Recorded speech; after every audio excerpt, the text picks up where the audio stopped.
Welcome, audience, to apparently what is considered a cult classic and a rarity, a good Michael Bay film.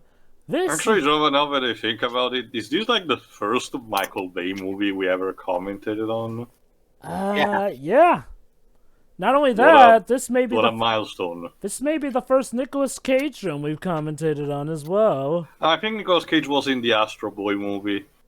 Oh, right, he was in that. I keep forgetting he was in that because he was playing a character different from his norm, shall we say. From his usual anyway. Yeah, this is 1996's The Rock. Yep. Mm-hmm. A movie that does not star Dwayne Johnson, though. Yep, it's starring Sean Connery, Nicolas Cage, Ed Harris, and Dr. Cox himself, John C. McGinley. Just like in Highlander 2, The Quickening, here he plays basically a minor lieutenant role that gets killed like 2/3 in. So don't get too attached to him. At least here he gets to do more, I guess, rather than just, be evil and sit in a chair and then get killed by having his balls crushed. And interestingly enough, this film had a couple of uncredited screenwriters, one of which was named Aaron Sorkin. Oh, and another seriously? one was named... Yep, and another one was some random guy by the name of Quentin Tarantino. Oh, so an Aaron Sorkin and Michael Bay film that turns out to be good and beloved by the mass. Okay. Because of those writers. Aaron Sorkin was uncredited. Still, though, do you think Quentin Tarantino helped balance stuff out? It may, but actually, yeah, it's been a while since I actually saw. This is the kind of movie that shows up occasionally from time to time on like a Friday night, that it's like, just grab the popcorn, disconnect your brain and just enjoy the shit. Mind you, this is that kind of movie, but done with a purpose, unlike certain other Michael Bay movies. Again, let's just enjoy the show, I guess. Oh, goody! A composed score by Hans Zimmer and Nick Glennie Smith. Alright, start before the black logo that is before the Hollywood pictures. The Sphinx and all. Here we go in 3, 2, 1, click. So yeah, the reason why this is called... funnily enough. The reason why this is called The Rock is because it takes in one of the most known and famous Californian, milestones, the Alcatraz prison. Yep. Is it still active, Jova? Or is it not? I think it's more of a museum nowadays. Let me check. Because at least keep in mind, I'm not American. Big shock, I know. But there's the fact that, this movie has the narrative that the prison has been decommissioned and the terrorists are basically, essentially, taking over that as a stronghold. So I don't know if IRL is still the same or not. A Michael Bay film. Oh, yeah. Remember when that didn't bring months of horror? Nicolas Cage. Nicolas Cage's second billing. Can you even believe that? Those were the old days. Nicolas Cage is even more billing than Ed Harris. That alone should be a piracy sentence. Well, that's the thing. Who wouldn't come second to James Bond? Well, apparently Harrison Ford wouldn't. So interestingly enough, since Michael Bay can't keep in his pants the need for showing a commercial to American military forces, this is a movie dealing with the aftermath of the Vietnam War. Believe it or not.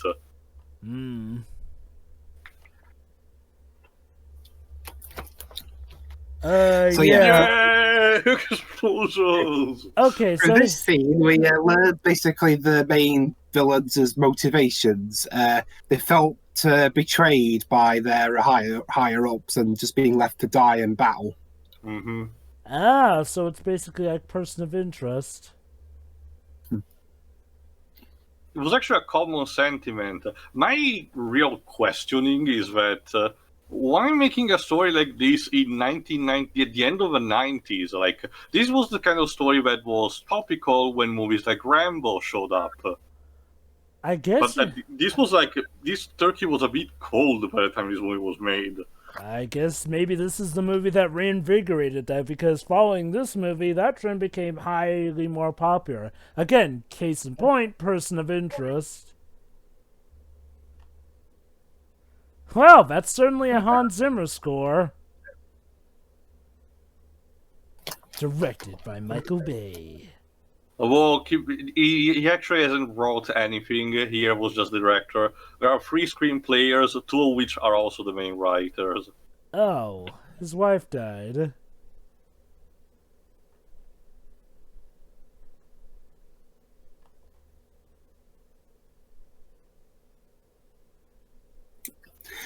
Also, someone who reviewed this movie had a very interesting take. Slick, brutal, and almost human. This is the team spirit action movie Mission Impossible should have been. Oh my god, that's... I don't even know how to answer that.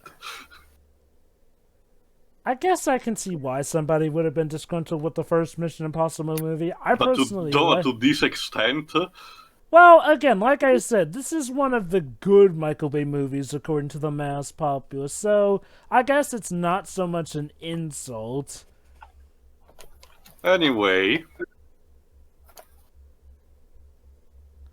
Naval Weapons Depot.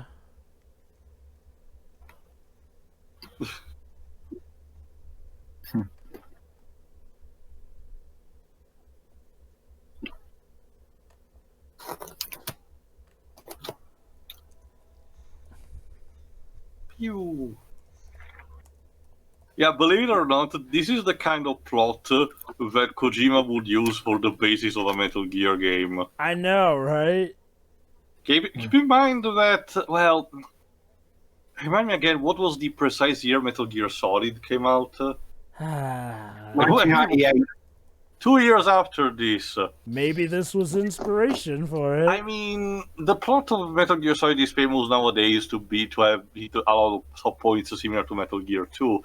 But as a premise, you know, a group of ex-US agents taking over an abandoned facility and hosting it for a super weapon that can destroy the world. They're ex-Marines. Well, you know, there are still similarities with, I don't know, it's interesting. As for the prison itself, Tio, Alcatraz was shut down in 1963, so yeah. Okay, then. This works.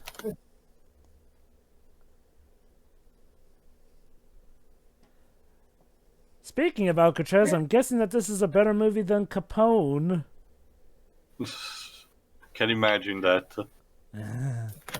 Also, don't worry, they use darts, not bullets, because I'm pretty sure they won't kill their own men. At least for now, they want to have.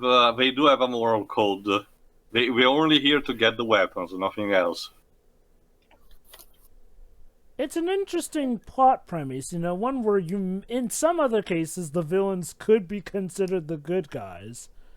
Not just that. Well, kind of building onto that, in this kind of story, the average villain was like a KGB set of squad from the Soviets, you know, stuff like that. But no, this time instead is something much more human, you know. Again, it's interesting. Something that, surprisingly enough, the audience can have some grade of relatability. Again, it's interesting seeing that in a Michael Bay movie of all things. Yes, I know, right? I know he's not the writer, but as the director, he still calls a lot of shots. So I'm pretty sure he came up with the concept at least. So yeah, I mean, props to him. At least you know the younger him back then. Ooh, it's very cold in there. Brrr. Oh, interesting thing. Apparently, Michael Bay and Disney were having some spats. Really? Right, because this is distributed by Buena Vista. Yeah. He was going to leave the set just to go to a meeting, and then Sean Connery approached him wearing golfing clothes. Connery was like, excuse me, Michael, where are you going? And basically he had a meeting, and Connery asked if he could accompany him. So they both went to the conference room, and then the executives' jaws dropped when they saw Connery behind Bay, who then decided to stand up for Bay, who said he was doing a good job and should leave him alone. Wow. The days when Connery would stand up for Bay. Damn. So, yeah, unfortunately, sacrifice must be made. It's a biological weapon that will literally bubble your skin. Ew. That's some high-tech science. Meanwhile, off in the good old Washington, D.C., FBI... With the most This is all Nicolas Cage getting introduced. There we go. Let's begin with the fast. Of course, the FBI play with Nerf guns and domino discs and flash drives. Rube Goldberg machine. Dun, dun, dun, dun, dun, dun, dun, dun.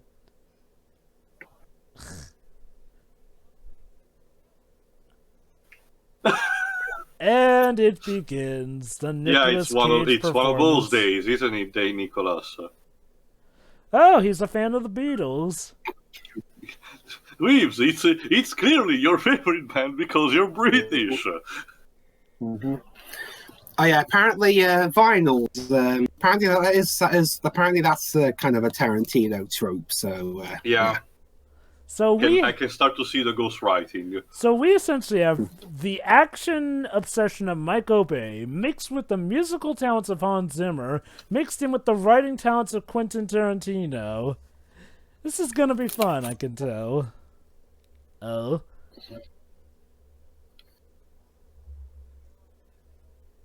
Aww, they're adorable. When I didn't mean you're ugly. So yeah, Mr. Cage is, a bomb dismantler. I forgot what's the specific term. Bombs expert? Yeah, well, in general, that's what he does. He decommissions active bombs.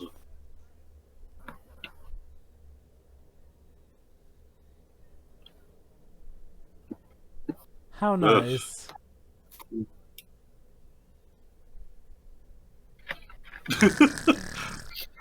Imagine being Cage, told... we're filming. We are filming. Stop it. Oh, God! Gas sitting in the baby! Gas sitting in the baby! The baby is a bomb!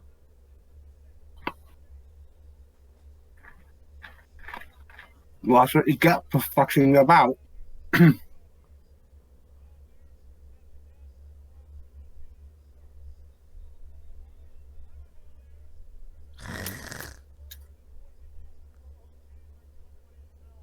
How can these get any worse? What is it with Cage managing to make everything even more over the top than it should be? Also, I'm starting to see instead another, oh, Jesus Christ. I'm starting to see another beat. The Jerry Bruckheimer, company co-producing. Because those are specialized in this kind of mood whiplash. But 1 second, you're having these kind of whimsical, stupid tone, and then in the middle, and then immediately after, everything is going to shit.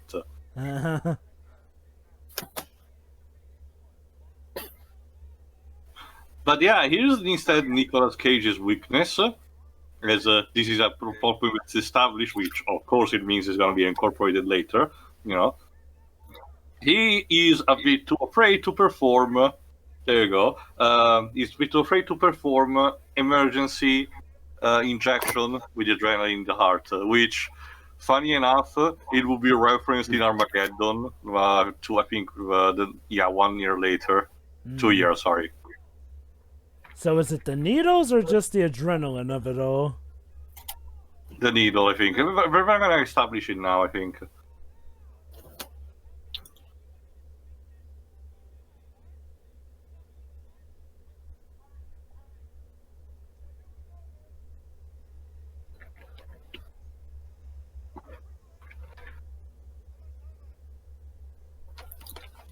Twenty seconds. Let's speed up. Jesus, we're only 12 minutes into this movie and already it's a matter of life or death, literally.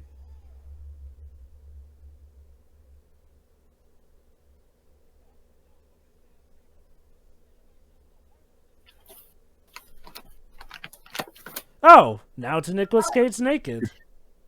I don't want to see Nicolas Cage naked, though.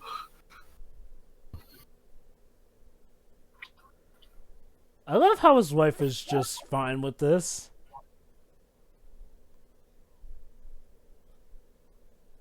Yeah, oh, he also has a bulldog pet. Interesting. You know who? Funny story. You know who was going to play Stanley Goodspeed, Nicolas Cage's character in this movie at one point? Oh. Stanley Goodspeed. Arnold Schwarzenegger. Oh, really? But he turned down the role because he didn't like the script, and yet he signed up for Batman and Robin the following year. Great choices. Wow, that feeling when a Michael Bay movie is a better choice. Also, you know, the Nicolas Cage is the kind of man that, despite not being the most attractive man on the planet, thanks to the fact that he, you know, is famous, because of being the heritage and all, he can actually get around with some of the most attractive Hollywood actresses on movies. Who's his leading lady this game? This is... Let me check.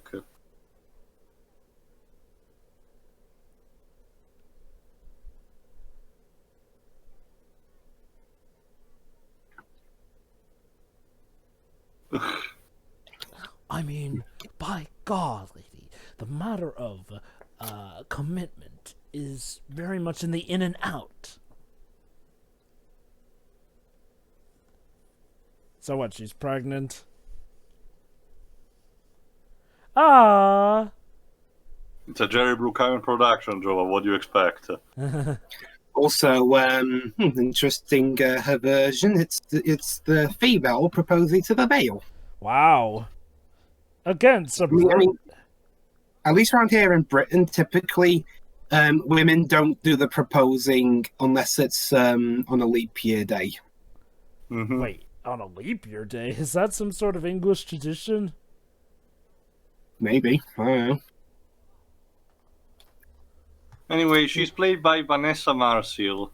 Oh, I've heard that name before. Let me check her filmography. Wow, this was the first movie she ever did, and her actual movie filmography is that short because it stops at 2002. She's been a TV actress for the most part.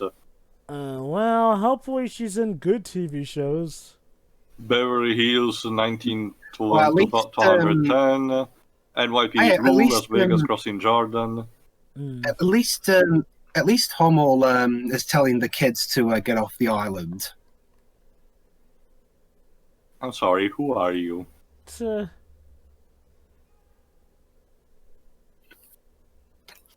Uh-oh.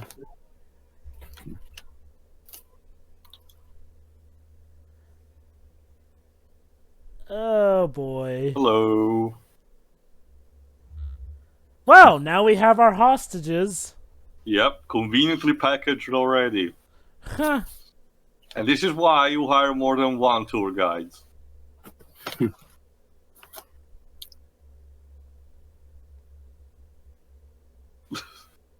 Okay, Michael, stop jerking off to helicopter shots. He loves those.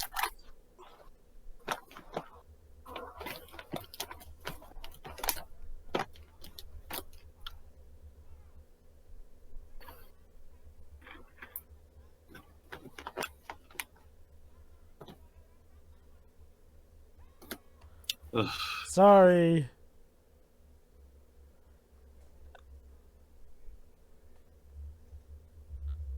Okay.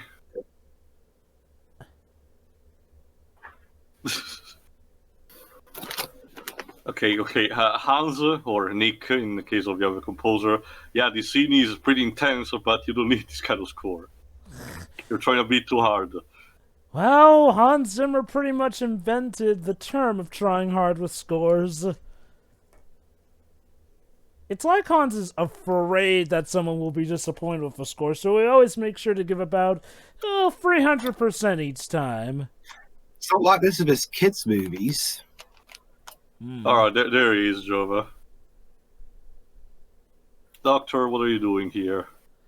Well, I guess he figured that he needed to find some way to pay for that operation to his crotch. No, don't you see? He's trying to retrieve secretly one of the vials of a biochemical weapon to test it on Dr. Kelso. You know, I could still see that happening in like somewhere in between seasons 1 and 7. Yeah.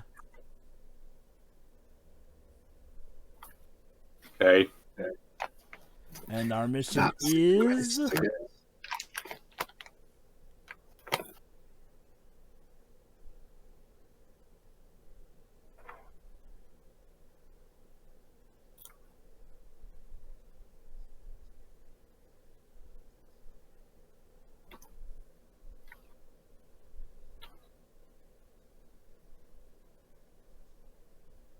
Huh, the oil. Yeah.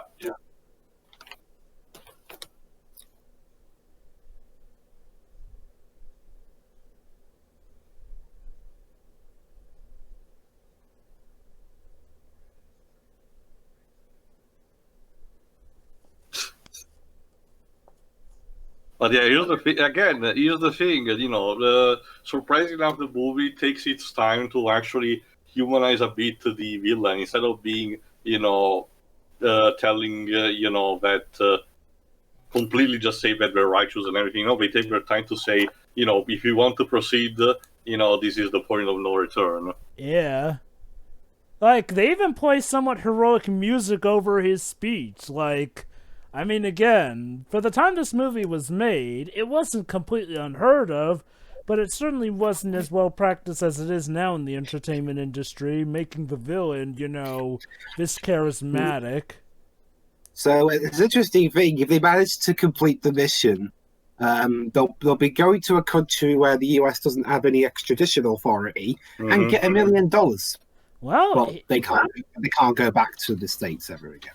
Yeah. Well, he fought it out well, and I guess, you know, with how disenchanted they are.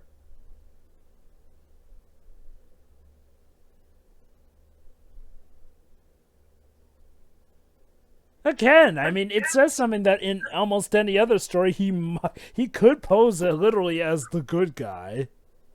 Also, one of my favorite characters in this movie is the character David Morse plays, Hummel's second in command. Hmm.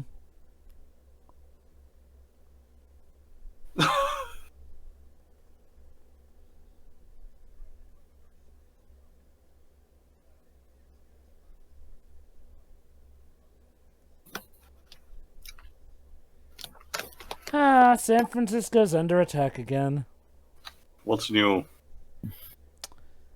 What's worse is that around this time, Magneto's about to do that business with the bridge. Okay, you had to slam the phone like that.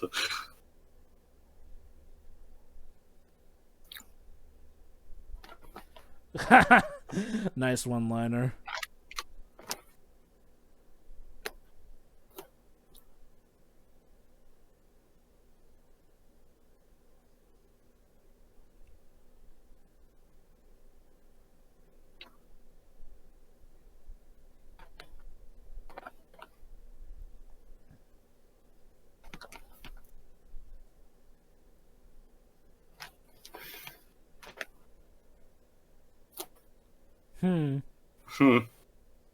Also, I saw this guy somewhere else. Actually, yeah, this movie has quite the, shall we say, in hindsight, all-star cast. Like, a lot of these people went on to have quite interesting careers.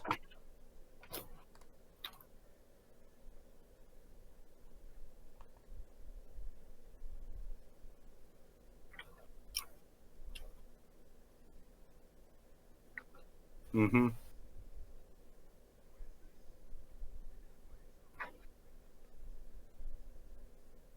Hayden Sinclair? Wow.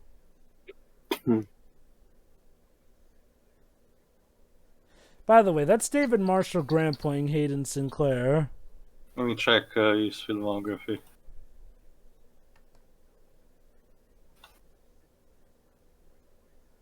Dang.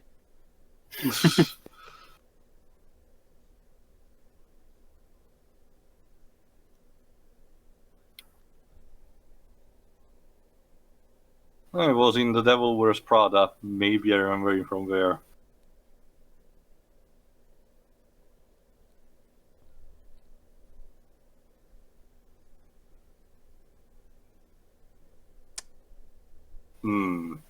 Oh, shit. You should be ashamed. And that's the thing about our villain. What he wants is actually well-intentioned and good. Like, he literally does want the families to be reimbursed, as well as his men taken care of. It's just, you know, his methods that we don't agree with.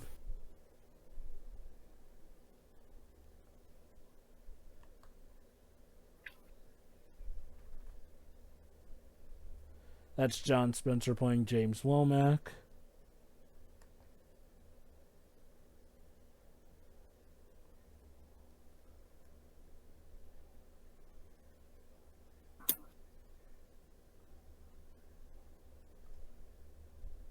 Peace. Gentlemen, I believe it's time we unleash Project Cage on this man. But what about Project Connery? Well, we're about to get to, because, you know, just the disarmament is not enough. We need to actually get there. Of course, traditional base stuff, yes, the military man who just, you know, proposes to just nuke the fuck out of the place. Of course. Oh my god. So such a... You know, this cliche is still not that technically, but at least it's been so reduced these days. This is the kind of movie that does subversions that you wouldn't have expected of the time, but does cliches that surprisingly have not been around as well. An interesting mix.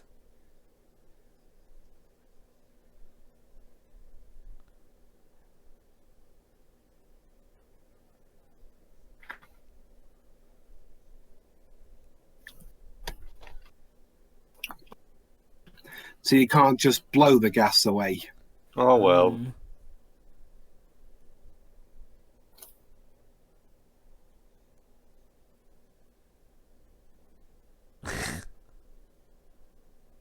You just had to say it.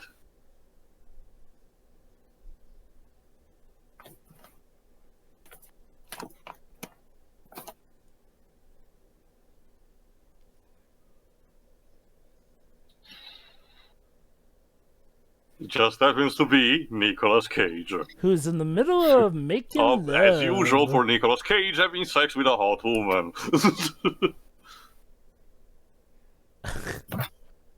I'll be right back. I guess the guy has an amazing amount of charisma. I guess. You know, you see, Nicholas, that is why you would have to mute the fucking phone before doing these. Yeah. Oh, and right as he's home now. Don't you just hate it when you're blue-balled by the US government? I know, right?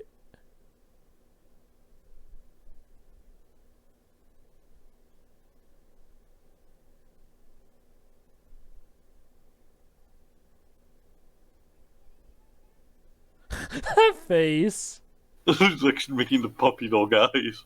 Like, come on, honey. I gotta save lives.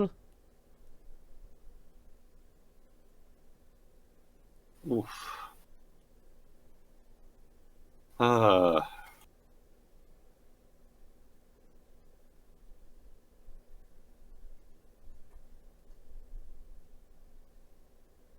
What a gentleman. Rarely do you ever plan on things in these scenarios, Cage.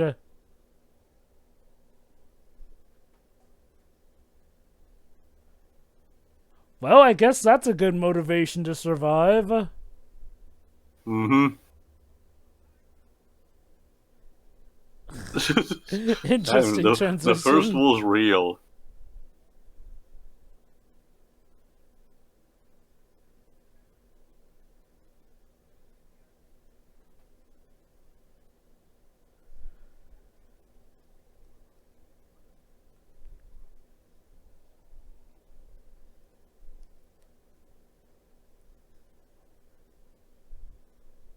Yeah. Mm-hmm. I mean, it was advertised and as the maximum security prisons from which no one escaped. Yep, so they had to update it every now and then. There is but one man. I love how dramatic the camera turning was.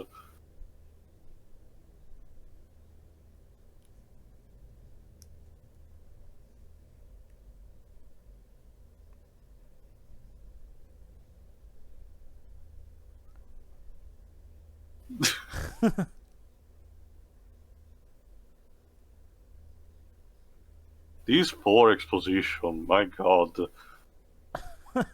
These two characters should not telling this to each other.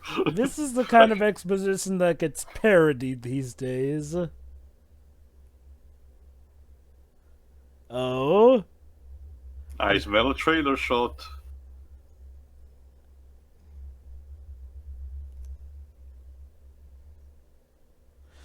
Complete with Shakespeare and everything. And the Art of War from Sun Tzu.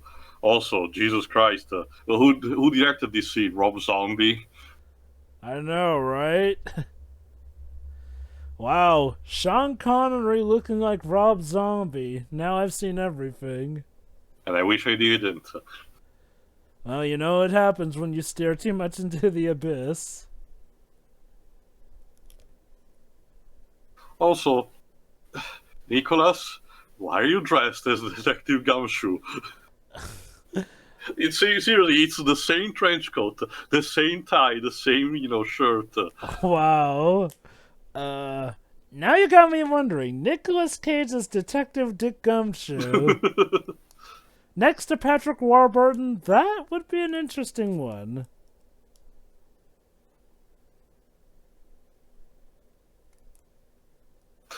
Yeah, that's definitely a kind of line that Tarantino would have wrote. Yep. Although I do wonder, with Nicolas Cage, there's always these, doubts that you're having. You have to understand, you have to guess which of the lines you actually stick to the script and which one were improvised. Mm-hmm.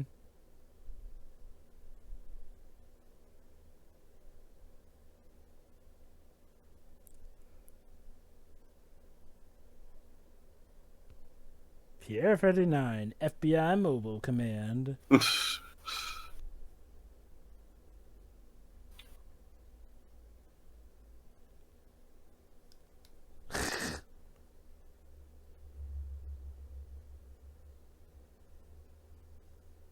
Complete with the guitar and everything.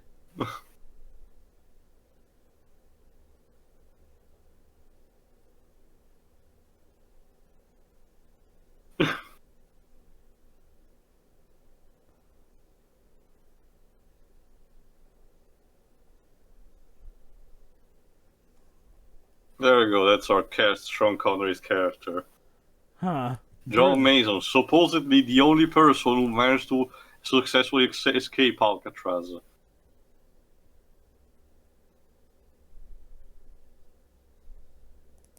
Ooh.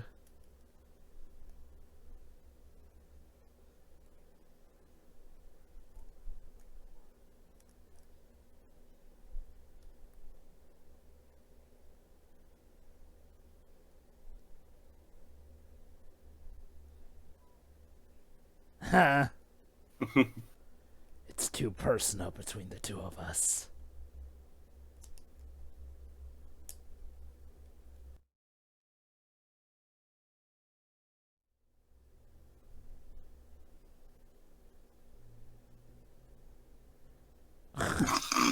That's Sean Connery's introductory line, by the way. Wow.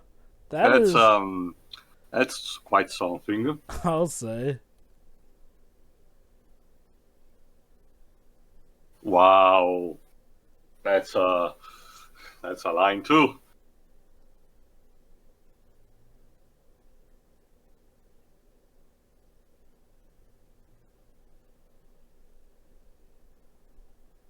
He's quite poetic. Yeah, Cage is thinking that this is the start of a great long friendship. Oh, yeah.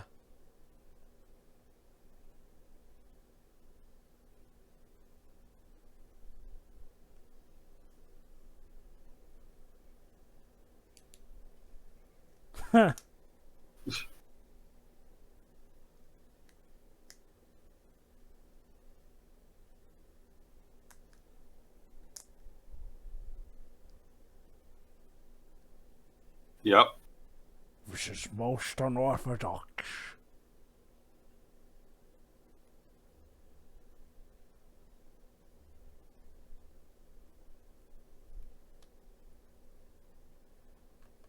Ooh.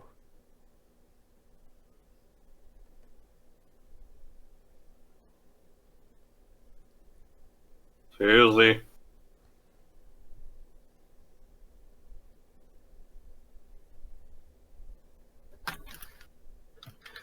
Here's Sean Connery. Basically, Yep. Dribs, he literally began this movie. His first line literally has him swearing a storm. And that was the worst thing that agent could do, because, once again, another staple of Michael Bay, incompetent U.S. government officials.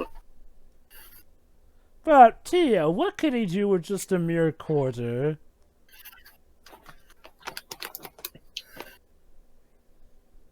Seriously? Yeah. Even Cage says that he's not qualified for interrogation. Oh boy, Nicolas Cage interrogating Sean Connery.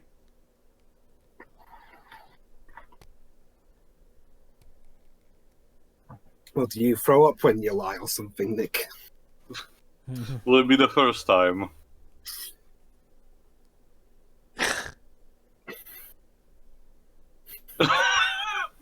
Yeah, that was the moment Sean Connery realized, realized what he had signed for. My God, the legends were true about this Cage fellow.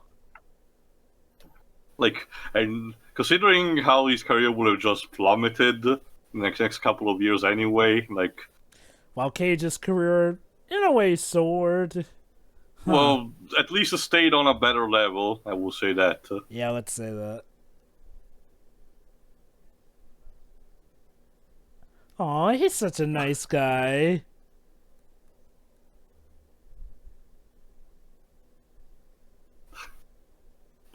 Yeah, and now this was the agent's moment where they realized sending this guy to interrogate him was a bad idea.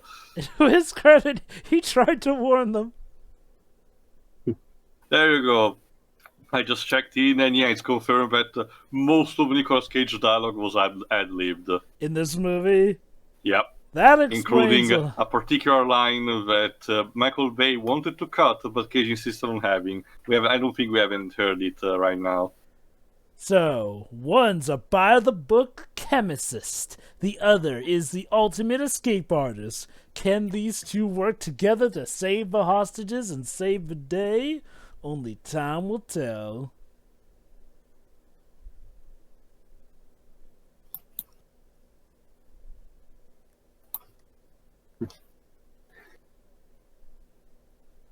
Oh God, he is lying.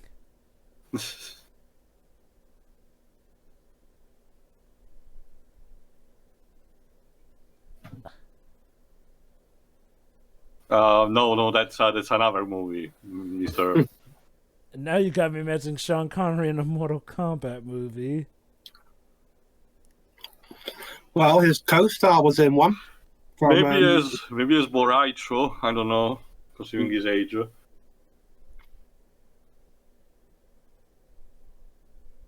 Sean Connery with long hair. I don't know how to feel about this. Yeah, let's not feel too much about this.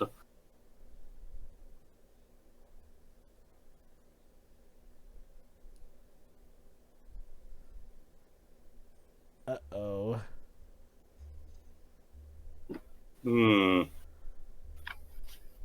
Oh no. It's a quarter, alright.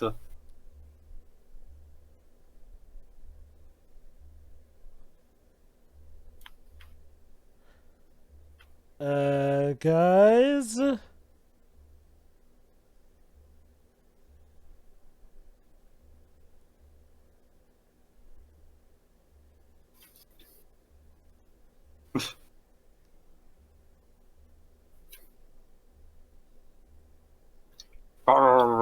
we are shady. We do shady things. Shut up. That's an interesting thing. Whereas the bad guys of this movie kind of seem like very The U.S. good-hearted government instead is full of competent pompous dicks. Uh-oh.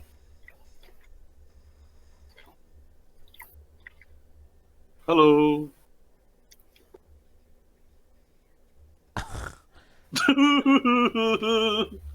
Oh boy, he's not too happy to see him. And that's the thing, he got 3 just to say that in his face. Wow.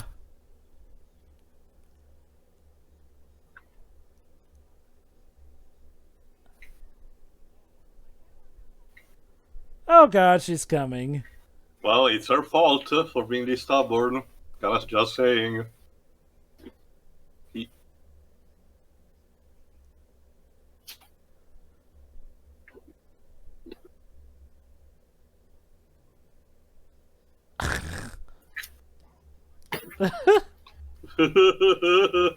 Oh, poor Cage. He's not the cool guy. Yet, anyway. Mm-hmm.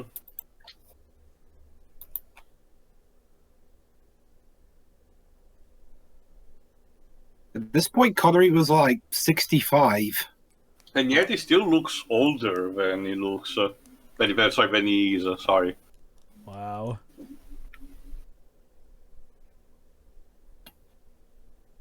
Oh, you just didn't say that.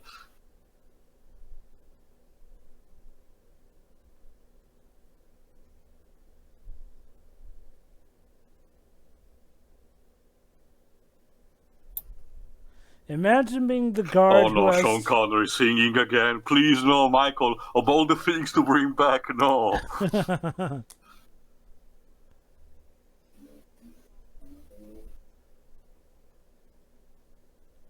Imagine having to guard Sean Connery while he is naked. In the shower.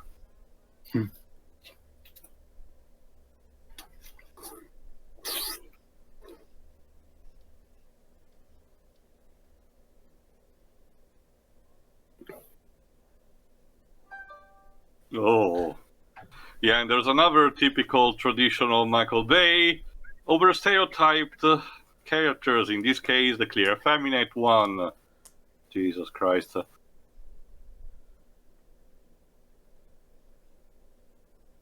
Also, I've seen this actor somewhere else too.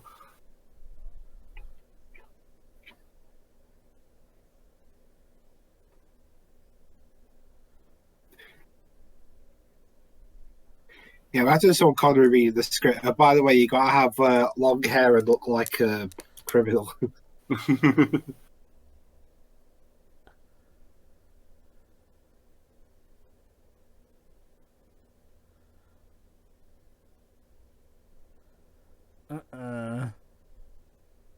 How nice. He gets a nice haircut out of it while planning his daring escape. Mm-hmm. Yeah. Another song that will be used in Armageddon 2 years after. Wow. The brave men of the FBI gorging themselves off the free offering of an hotel. Oh, it was nice of Connery to ask to get them some food.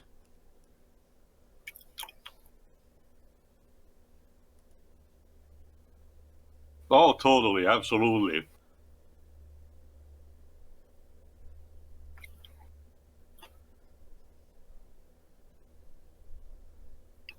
Huh.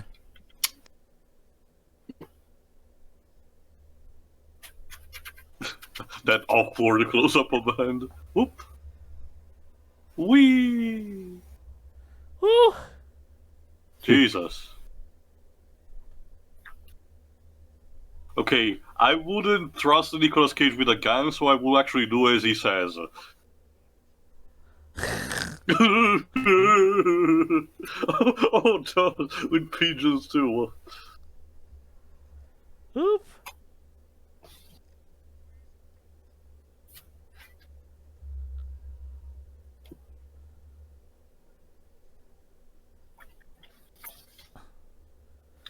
My tax dollars at work. Yeah, when none of the FBI agents notice or hear their boss hanging from a window.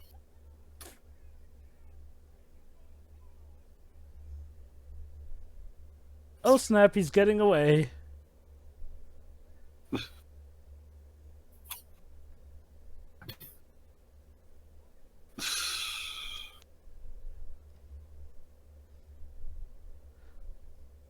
Okay, now it sounds like we're in a Pirates of the Caribbean. Yeah, seriously, it does sound like... That's also I forgot, did Hans Zimmer score for Wolves too? Yes, he did. Well, I guess he was just getting the kinks for that. He did 2, 3, and 4. This is also a Bruckheimer film, so yeah. Oops! The only thing that's missing is a gratuitous... The only thing missing is a gratuitous shot of a woman in bikini in a shower. Racist stereotypes, check for Michael Bay. There you go.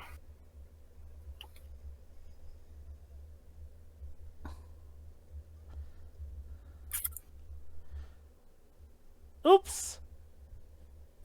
Ow.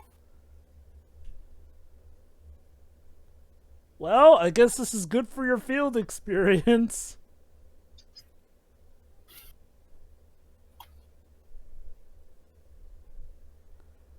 What kind of cameo is this? Huh. I don't know.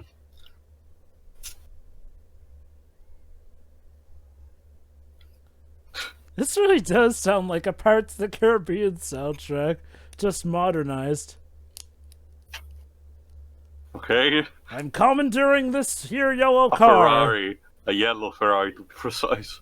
Nice. No, not the fruit! Of course he knocked over the fruit stand. Oh, he knocked over another fruit stand. Does Connery hate fruit or something? I guess.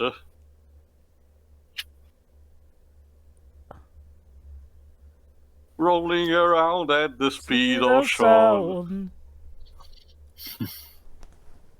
Got places to go, and he looked there, he's gone. I mean, it is followed by the equivalent of gun, so why not? Just deploy the bigger truck and you should be good to go. Damn, that Hummer's strong. Then again, it is a Hummer. Mm-hmm. Not that hippie vehicle. Like, fun fact, Hummers were originally army vehicles, so yeah, that for casual use will do a lot. Oh, so we don't have a fruit cart, instead we have a water cart, I guess. Geez, so he smashed through 2 fruit carts, several food stands, and now a water truck. How many kids in Africa we could have hydrated with that? I don't know. Da, da. This music, man. I love this soundtrack. Trying way too hard. There's something we can expect we from did Michael like Bay. 4 shots of collision and explosion. Oh. Oh dear.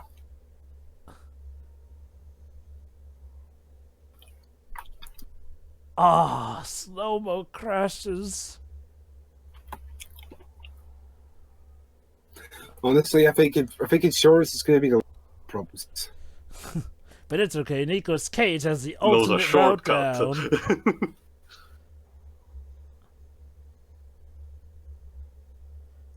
Okay, Ferrari are high class vehicles, but they're not like indestructible, Cage. I guess it's good that he just smashed it through a bout of glass.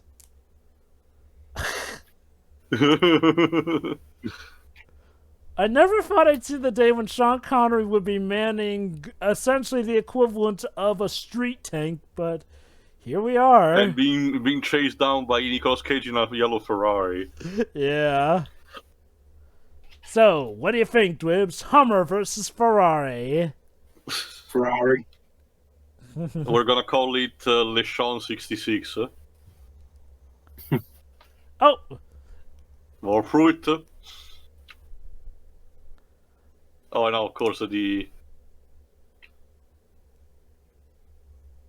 Of course, the trolley. No, not the trolley. Oh no, not the old lady! Not the old lady. Okay, Michael, this is not a cartoon, okay? This truly is a 90s flick. Oh dear. All aboard! Or rather, everybody off. Leave it to Michael Bay trying to make things exciting with a trolley.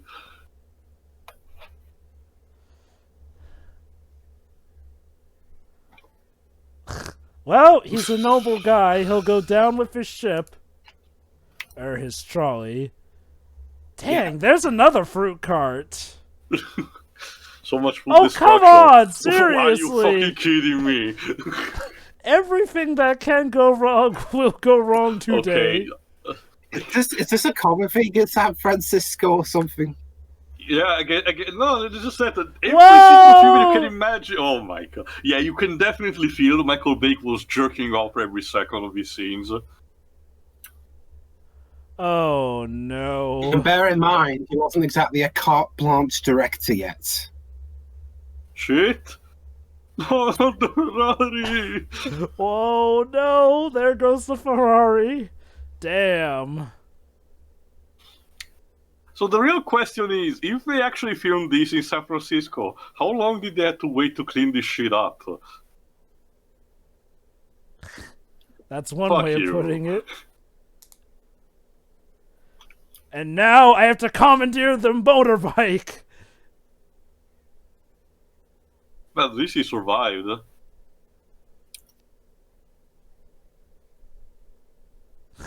Sean Connery. Let me see if they actually stated where they filmed. Gotta give Cage credit. He definitely wants to get his man, this movie. Right, it seems to be stated that it was shot most of it on location. You know, it's funny how he's playing... Oh, God. The closing scene was filmed in another place in California, but yeah, I think most of it was filmed location gone. It's ironic how here he's playing an FBI agent, yet in Face Off, he'll be playing an enemy opposite another FBI agent. Also, here's an interesting trivia for you, Dwebs. In the original DVD release in the UK, there was a scene, which I think we'll see, we will see later potentially, that was cut, although the scene was shown on British television. Consequently, another later scene lost its impact because it was referencing the scene that was cut away. Other cuts included the reduction of multiple gunshot impact in a particular scene, a close-up of this character screaming face, and a sound cut to Mason snapping a Marine's neck and 2 bloody gunshot wounds, both near the end of the film. I do wonder if those are restored for this release we're watching. So let me get this straight.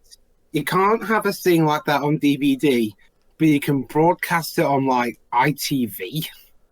I think we actually discovered in the past for other movies we did that some scenes were actually censored for the Blu-ray or DVD, but were actually left intact for the TV broadcasting of the movies. I actually don't know how these things work.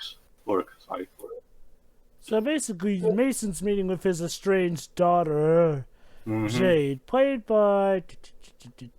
This is a bit iffy for me, because this is the attempt of the movie to make Mason more human, in saying that, he didn't want to do this just for selfishness, he actually wanted to see his daughter, see if she's in good shape and all and everything. But are we forgetting that this guy first was in prison for a good reason? He actually managed to thwart the plans of the government to the point where the entire operation involving him was basically removed, in order to cover it up, in order to avoid political accidents, and now he just basically destroyed so many properties and potentially killed many people in the street of San Francisco just for this. Amazingly, nobody just a tad hard for me to believe this guy still has a good heart. Amazingly, nobody ended up dead, apparently, in that whole car shebang. Amazingly. Like, I can understand that the government officers were dick against him. It's the best showcase how we try to cover up the accident and how we treat him. like the guy ripping off the contract. But lest we forget that, this guy was still a criminal and all. As far as, for example, Mr. Cage knows, this guy is still much as dangerous as the one that he's trying to stop. I guess, to be fair, though, it's about we really need this guy to help us, so... No, I know, but that's what they said. Like, this scene serves for the audience to go, oh, he really does care.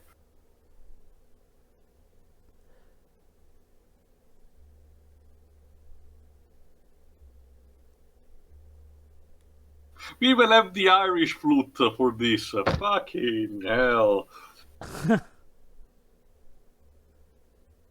Ooh. I love what he just says it like, did you broke out of prison again? But see, Cage understands the situation, so he's saving face in front of his daughter. Just so he can build a relationship of trust. Aww. Never mind the fact that our police officer pointing their guns to hurt him.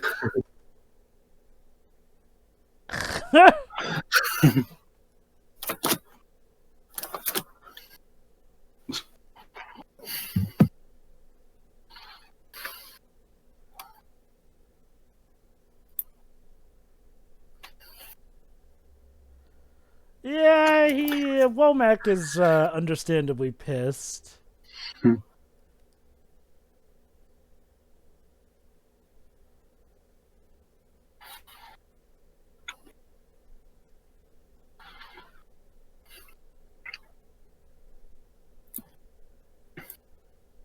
Wait a minute, hold on. Movie about an escape artist who pretty much knows stuff in and out. Oh my god, if it turns out that the way he escaped Alcatraz was something incredibly mundane, this will so be a prototype for Pirates of the Caribbean. Not just that, there is an actual Escape from Alcatraz movie, but I haven't seen it yet personally. It's one of those historical movies for the history of Hollywood. Let me check. Wow. Yeah, with Clint Eastwood, there you go. Actually, it was done, in 1979. Huh.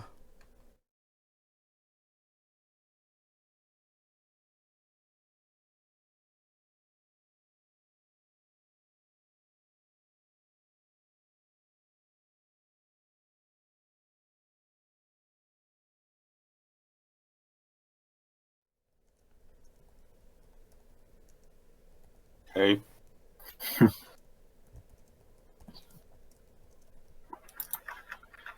Boo!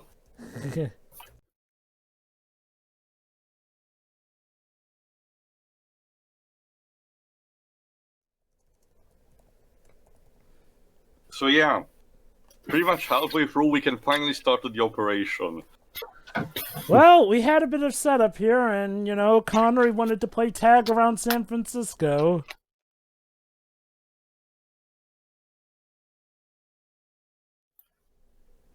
Oh.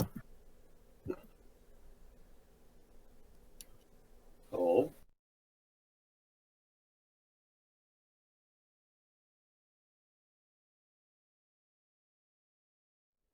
What? Excuse me.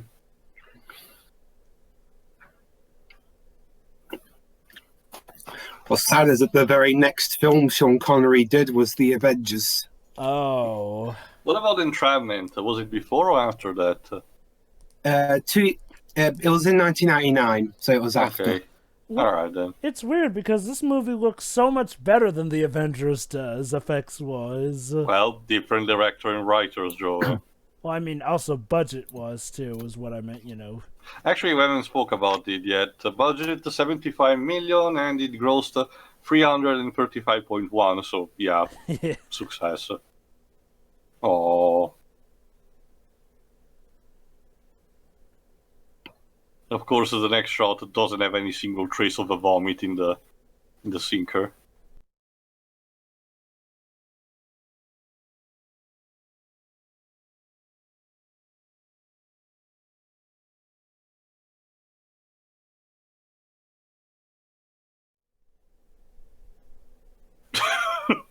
Surprisingly realistic. So the same guy who directed Entrapment also directed The Core. Interesting. I didn't know that. What exactly is Entrapment about?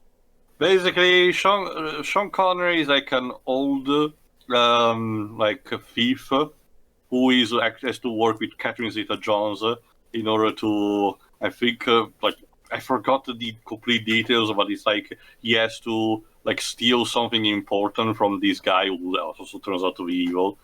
But and somehow they like in the middle develop this awkward relationship. Oh no. Wait, didn't that movie turn out to be a stinker? I don't know the 38% I'm watching here on Rotten Tomatoes, but it was still technically a success. 66 million of budget and 212.4 million of of grossing. Keep in mind, it's been, as you can imagine from the description I gave him, it's been so long since I watched it, but I have zero good memories of it.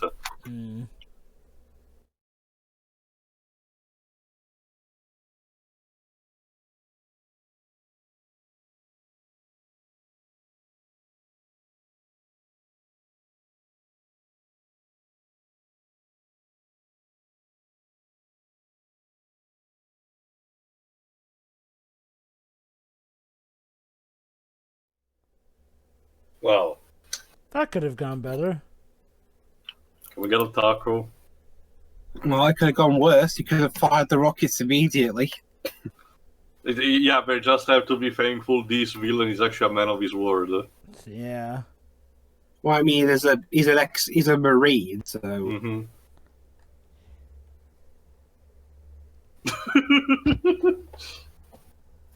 Oh.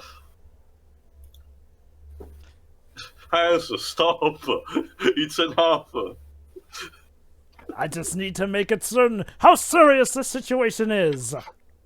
Gotta be honest, everyone sing and praise Hans' work for Dark Phoenix, but I actually don't really remember much of it. Funny story. I actually need to re-listen to see if I missed something. I think the reason people praise it is because that's... Funny story, the leader of the Navy SEALs that are going to go in and try and solve this is Michael Biehn, a.k.a. Kyle Reese in Terminator 1. Yeah. Huh. Neat. Anyway, I think the reason people praise Hans Zimmer's score in Dark Phoenix is because that's, like, the one consistently good thing about that movie. True, but yeah, I wasn't a huge fan of that score. You watch something like the review that what's the name, Armored Skeptic and Sean Nice did, and Greg keeps telling in great detail the way Hans Zimmer manages to do the score, particularly for the train scene. I'm just like, wait, I don't remember this. Did I just block it mentally or something? But whatever. I guess I'll need to rewatch the movie sometime in the future on my own. Don't worry. Maybe someday we'll do a Squirm Generations of the X-Men franchise with Shuri. But I think part of the reason we didn't focus on the musicals was because we were focusing more on how bad the movie was and how we were more relieved that, at that moment, the train scene was one of the better scenes. Mm-hmm. Yeah. Stop. Yeah.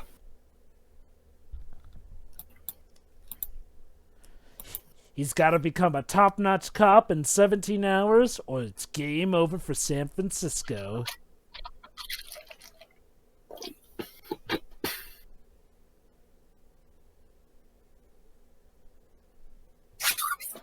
There you go. And Cage, of course, doesn't know to. Again, still need to foreshadow for the climax. Cage is probably thinking, oh boy. Seriously, the way this movie does both exposition and Chekhov's gunning is so awful. Ah. That camera movement was awkward.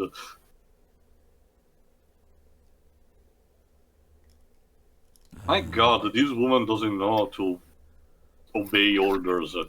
I know love makes you do stupid things, but come on. I don't mean in a sense of shut up and don't question anything, but it's the literal safety. Yeah.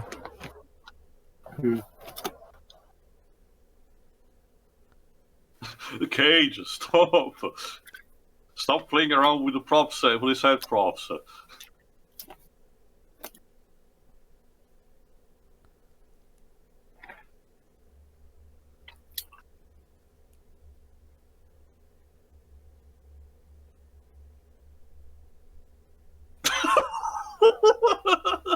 Damn.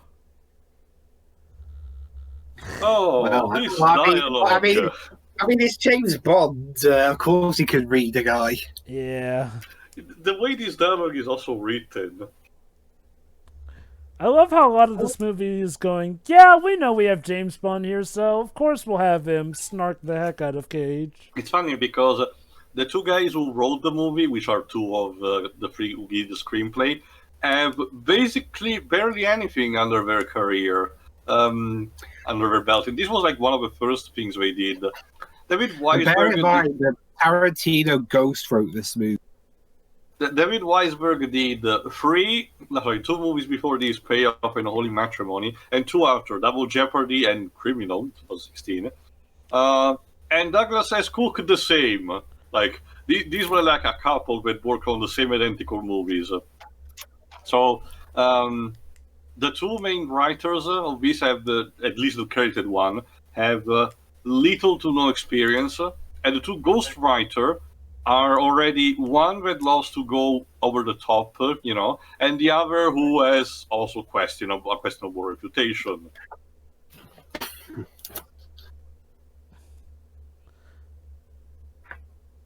It is no wonder that dialogue like the one in this movie turns out to be.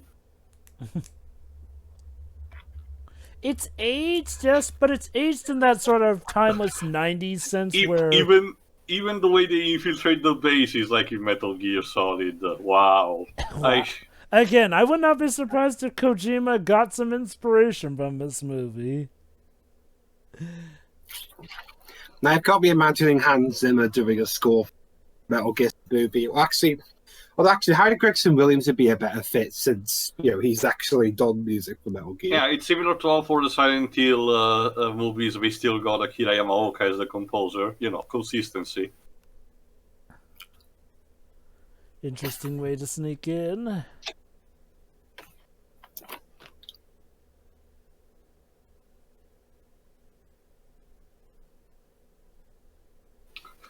Okay, interesting way of cold talk.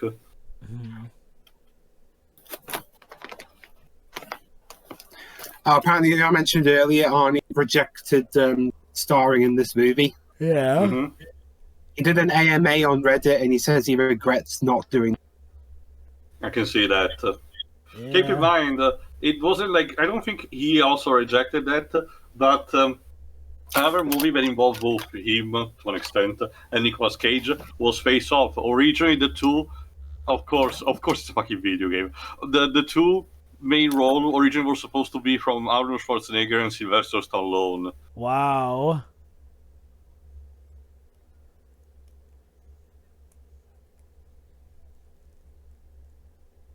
Okay, why did Alcatraz actually had, the air duct with the moving flamethrowers and passing razor blades? To make sure people don't escape.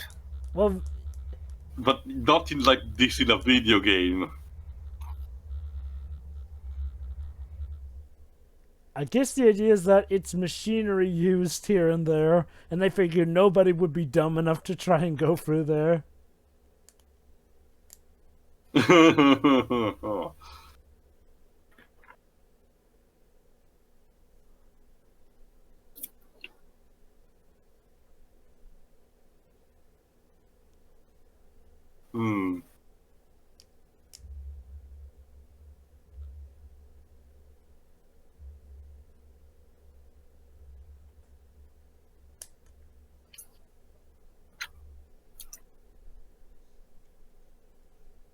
Damn.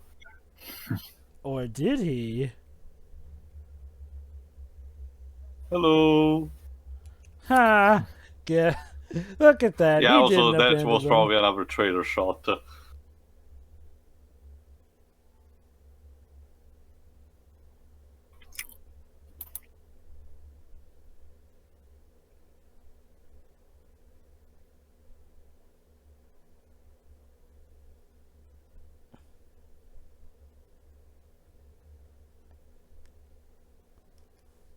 Here we go. Oh yeah, justice is coming. Along with Hans Zimmer's guitar, apparently. Yep. Hans Zimmer is surprisingly proficient with the electric guitar in quite a few of his soundtracks. And Glennie Smith. Should Yeah, put right. that out too. True, yeah. Although unfortunately, you know what film that Glennie Smith scored the following year? What? Batman and Home Robin. Alone 3. Oh. Sorry? Home Alone Sorry, 3. what movie? Sorry, Home Alone didn't... 3. Oh, okay, sorry. I heard that now. Thank you. Oh. How Home Alone I mean, what 3? is Home Alone 4? Or 5? Wow, this movie was actually one of Nick Glennie Smith's early compositions. You know what I love about 4? The fact that they try and pretend like those are the actual characters from the old movie, even though they are clearly different actors. Yeah. The McAllister family and all. I know, right? And they've apparently gotten a lot younger than the second movie. That too, yes. While his siblings got older. And one of them got thinner. Also, surprised that they managed to give good reception for a late 90s, technology. Half of them missing. Yeah. Ah. Hello. Yeah, of course, very the one of the...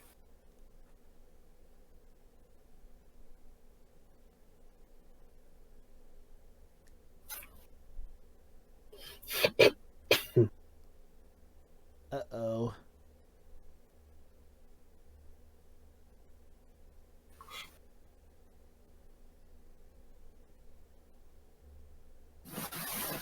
Wow, shit. Well, gotta give the bad guys credit. They thought of a lot of stuff. Yeah. They're also the good guys, because half the time in these movies they just rush in. Yeah. It's an interesting mental battle.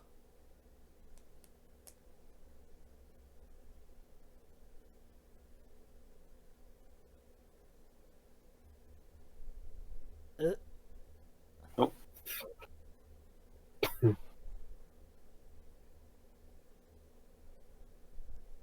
Damn.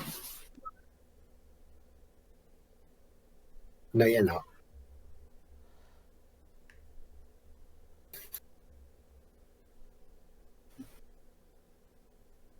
Sure you will. Well, I don't get the feeling this isn't going to go very. Unless... Overconfidence much. Unless this is somehow part of the plan.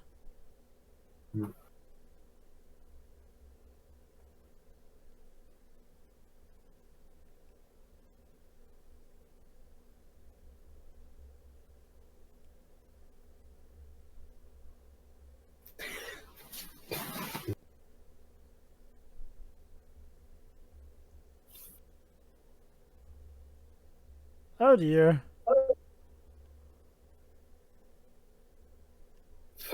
You first. Busted.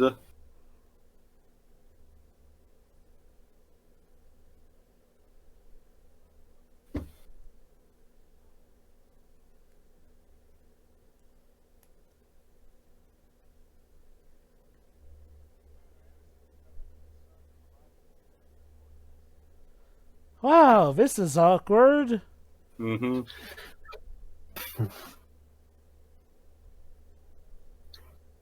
So we have Ed Harris trying to talk to Kyle Reese. Well, like he said, he agrees with him, but it's like, the methodology here is, not the best.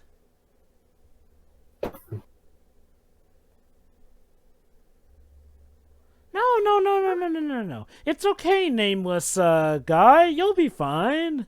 It's Mr. Redshirt. Yes.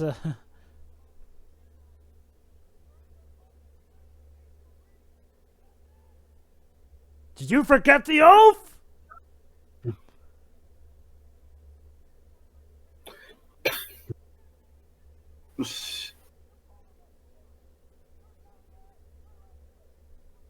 We have a high ground, damn it. I'm up here and you're down there. This is what Gary Oaks says in Pokemon. Shouting, shouting, shouting! Uh-oh. Oh.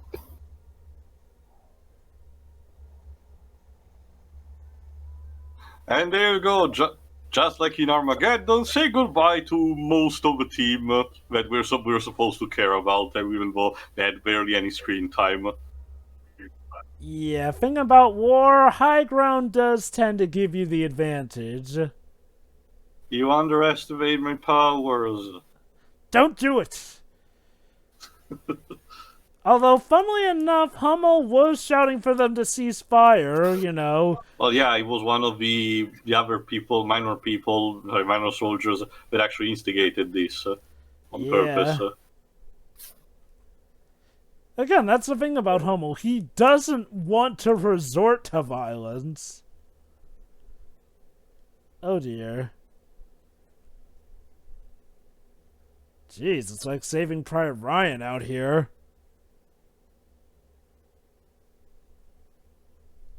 He died as he lived. No, Kyle Reese, no! No. So Kyle Reese died again. Oh. At least this time was not off screen. It wasn't off screen in Terminator movie. I mean, Let's the talk video about game. The video game.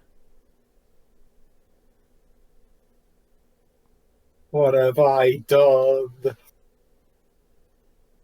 And now only 2 are left. Mm-hmm. So, well done. You've, because of that situation, like, at least 15 of your fellow military folk are now dead. And that guy died hanging upside down.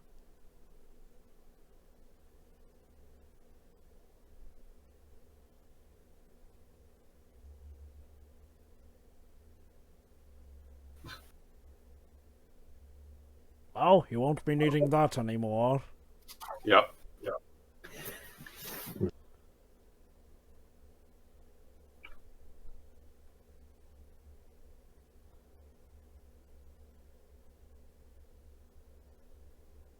Okay, it's just you two. Good luck. Yep. With approximately an hour left.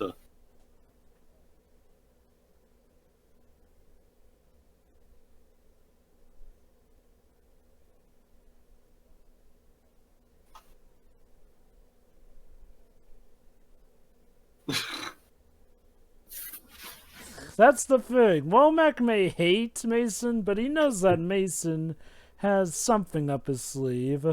Mm-hmm.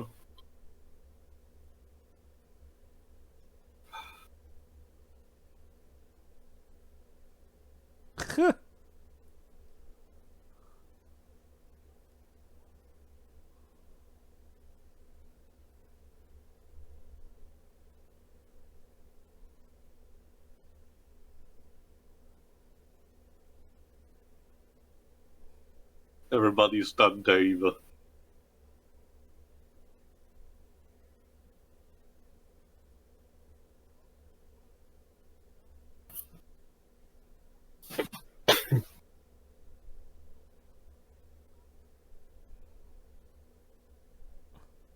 Poor Goodspeed. I never asked for this. This, you know, imagine a week like this. You get interrupted from having sex because you have a call telling you to come to California. You insist with your fiance not to come, but she comes anyway. You have to chase down Sean Connery, wreck San Francisco, cover for him in front of his daughter, go on a dangerous mission, and then watch most of your squad get gunned down by a guy who's supposed to be the good guy in your eyes.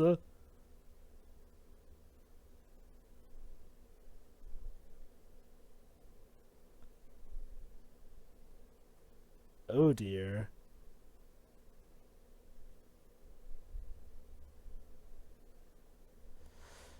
Now it's personal.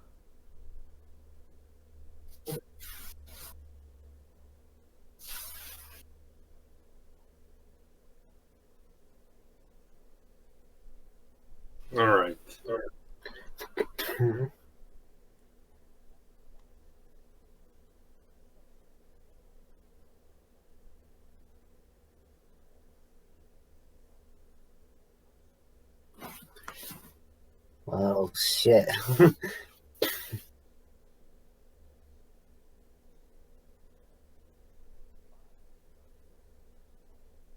So, James Bond did it? Pretty much. Yeah.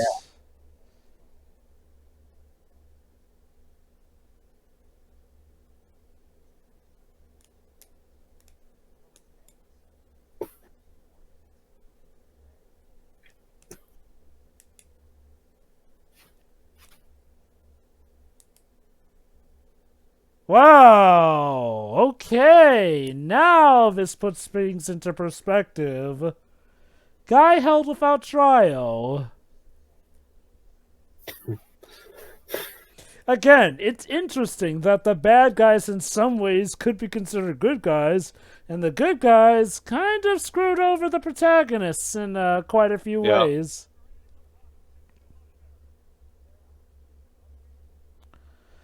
So now so now I can see why Mason would kind of be disgruntled. Look.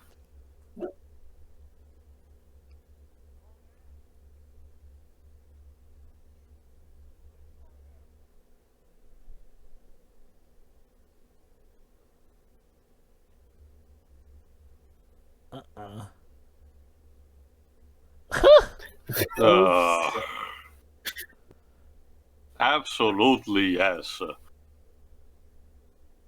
Awkward.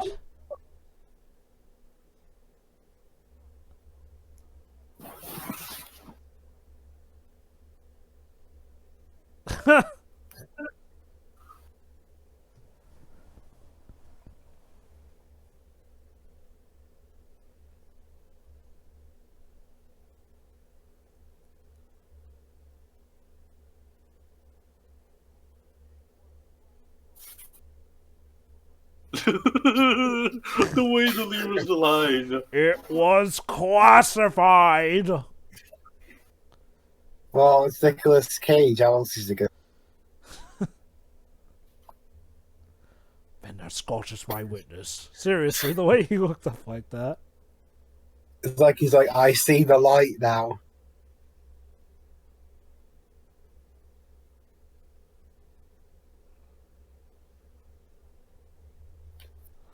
Oh boy. Yay. Oh yeah, they on the prowl now.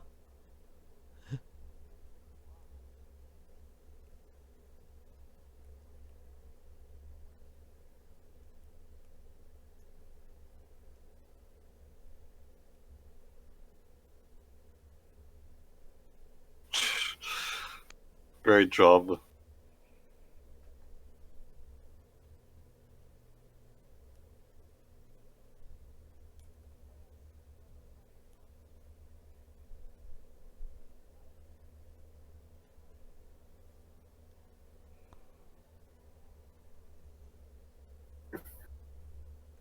Oh dear. Shit. That close up. Slow-mo close up on Sean Connery. Beautiful. This movie. Oh god. Okay, yeah, this movie is definitely a 90s classic. It has a lot of those 90s isms, but it's done in a way that I can still enjoy it in 2020. I'm surprised Michael Bay wasn't still knackered because he directed Bad Boys the previous year. I guess, it was pretty much the start of his career, so he figured, hey, I'm on a roll. Well, I mean, you start off with Will Smith and Martin Lawrence, yeah. And then you go on to Nicolas Cage and Sean Connery? Yeah, that's a pretty good start. Jeez, they are determined to wipe them out. It's my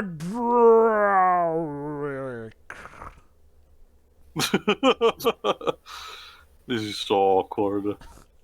I know. But goddamn it, I love it for it.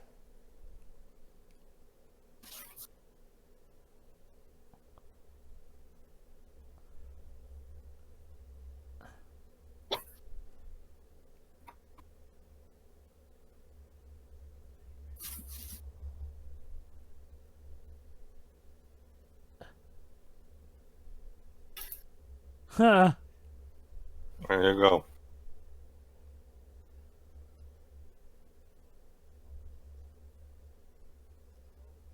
And of course, in the next scene, we're completely dry. He gives a history lesson.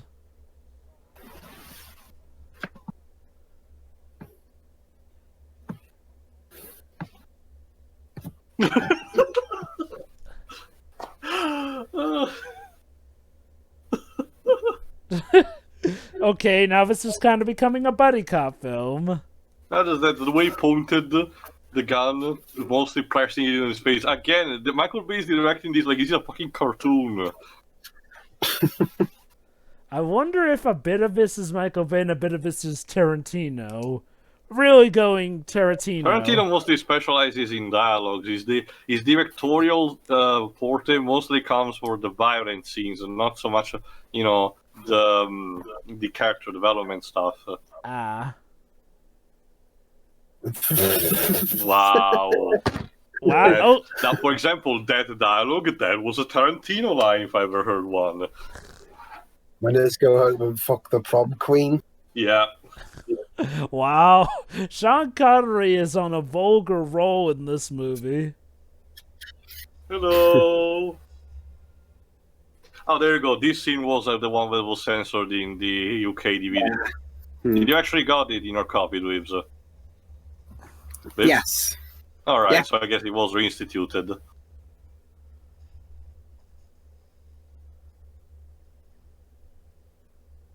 It's weird, it wasn't even that particularly graphic. Yes, you actually saw the knife sliding into his neck, but it was like a jam of blood or something. It was like for a second or something. Back then, blood was a major taboo in the entertainment industry.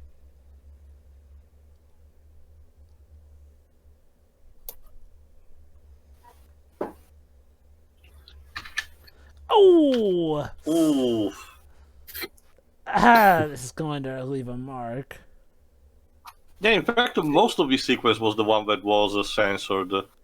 Interesting Oh, enough. snap, suicide bomber. Sucker.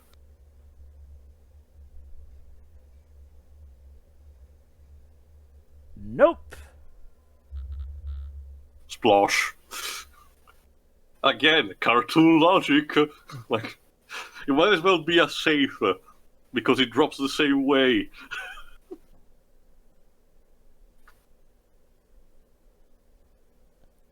Ha! You don't say, Cage. Remember, most of these lines were ad-libbed. Well, looks like that worked out well for this movie.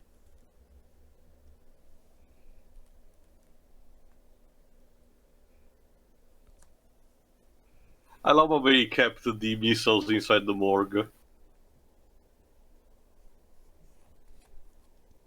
Yes.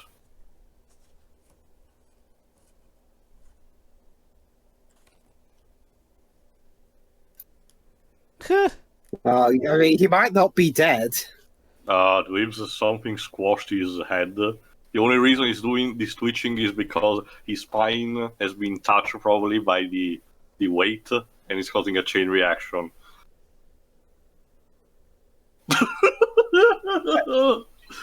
Oh god. I'm having a riot with this. Yeah.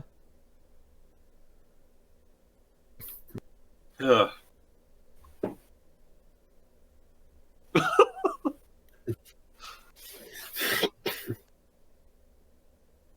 You don't say.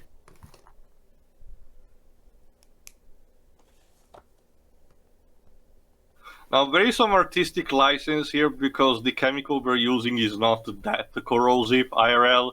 I do believe it's fine enough for the movie. You know, they need to establish a bioweapon of some kind. Mm-hmm. And green does tend to be a popular color for this sort of stuff.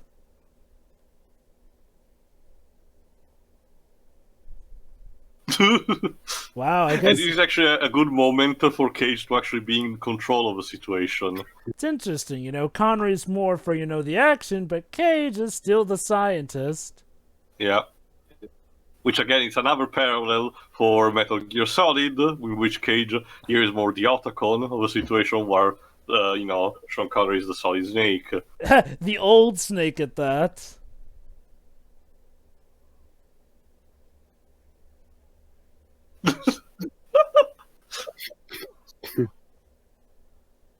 Uh-oh.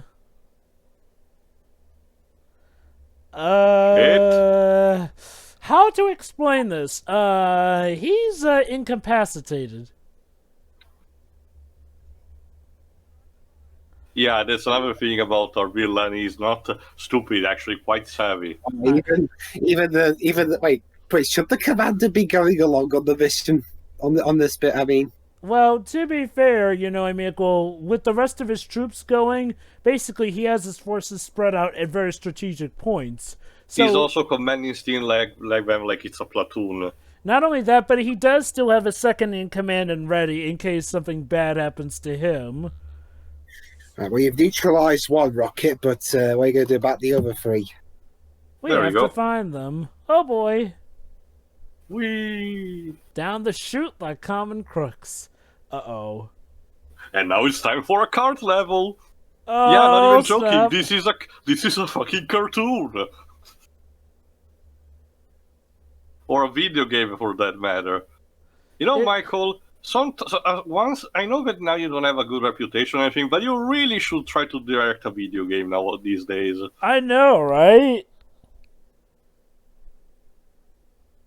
You can get away with most of your typical cliches, you know, and be actually revered.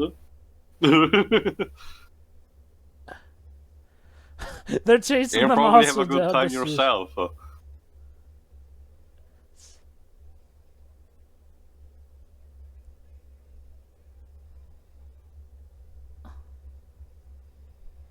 Why did Alcatraz has these mining cart tunnels underground?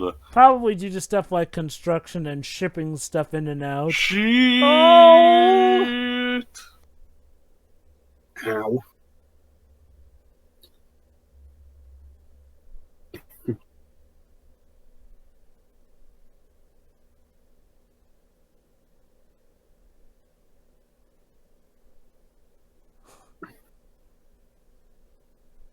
Oof.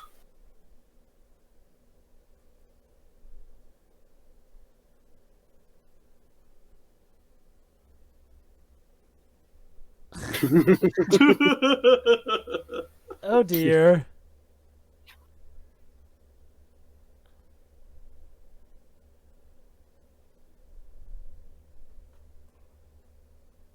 Oh, shit. So, again, it says something that this is a much better movie than Avengers, which Sean Connery would also do later, like... Be the villain. You know... Yeah, this movie is wears much more and yet is less creepy.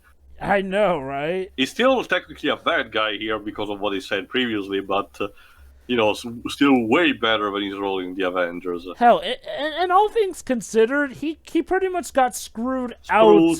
He pretty much got screwed over by both his home country and the USA in this movie, you know, being held without trial, so I can sort of see why he'd be a bit disgruntled. Oh, snap. Flame on! No, Dr. Cox, no! Wait, it's okay, put it out. Watch out for his feet, they're on fire. Oh, snap.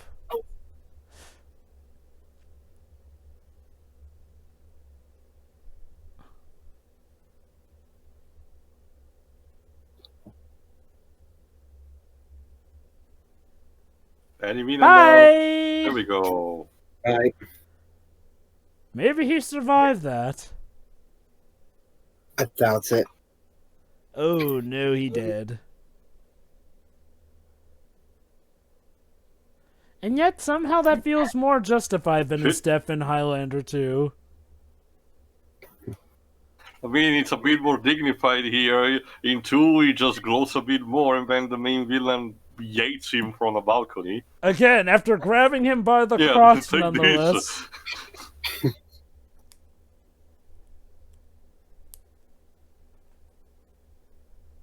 Kate, you do not know where you're going. Why did you pull the lever? Well... This is not Disneyland. Oh my god, could you imagine Disney making a ride based off of this? That would be,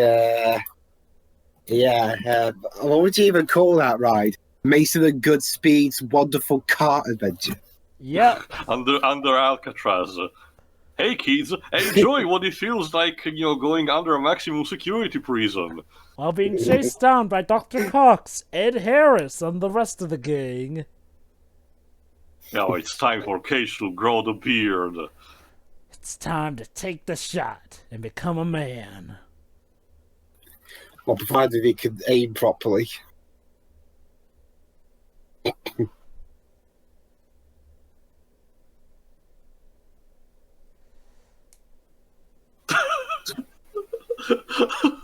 Okay, you got him.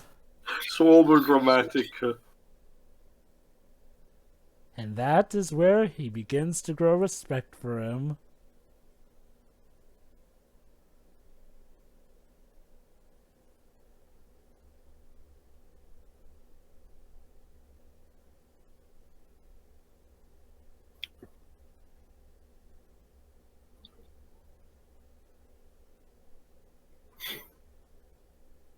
Well, yeah.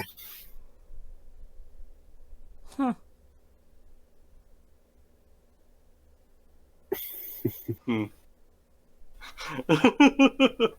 8 Oh, the hours to Pentagon. deadline. Alright, let me check who plays the president here. United States, Stanley Anderson. Huh. Let me see.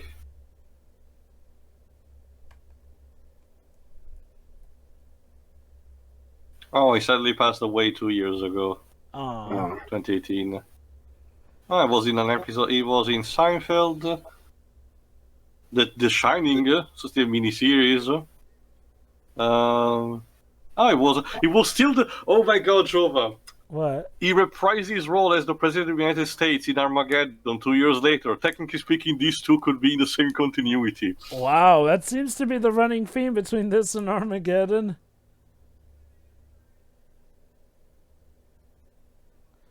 So now they're resorting to using hostages.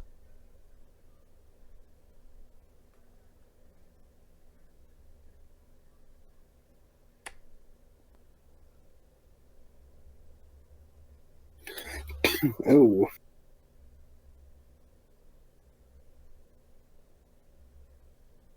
There we go.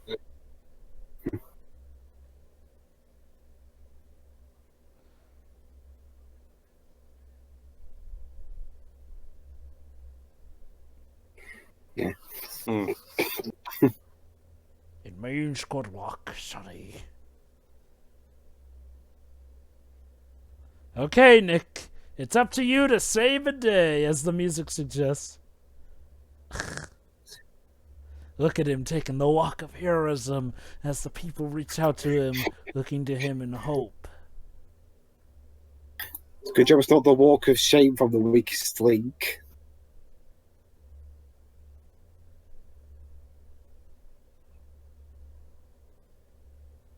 So basically, Mason's plan is to pass himself off as the last left. Yeah.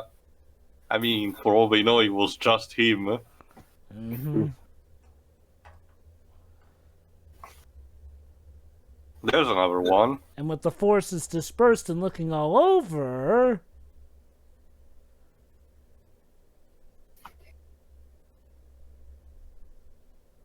Huh.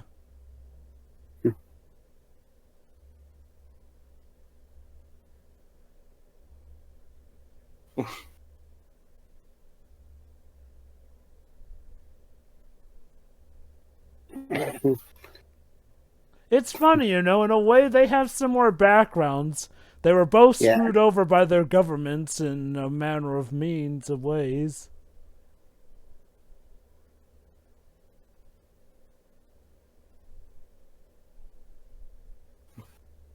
And also, hang on, wait a minute. That guy earlier, Connery works for the British Army. You can't tell him what to do. Shit. Oh snap! Hello. Whoop.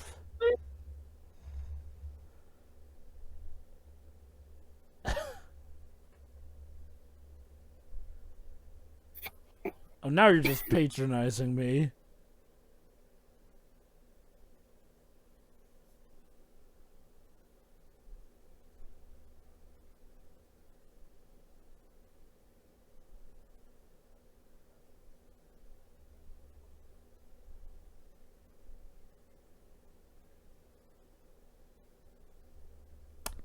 Good point.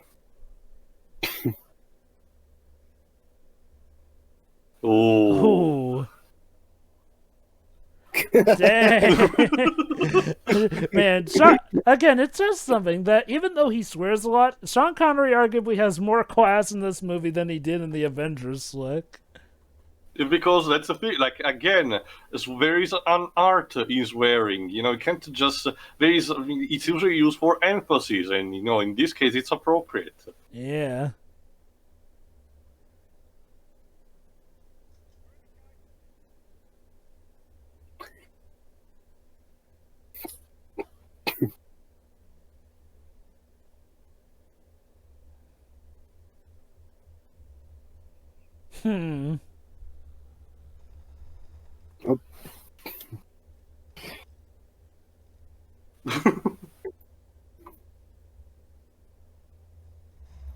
You know, I gotta say, in work, I've seen a lot of films and I've seen a lot of TV shows. It's rare for, at least from what I've seen, it's rare for an American and a British soldier to interact with each other.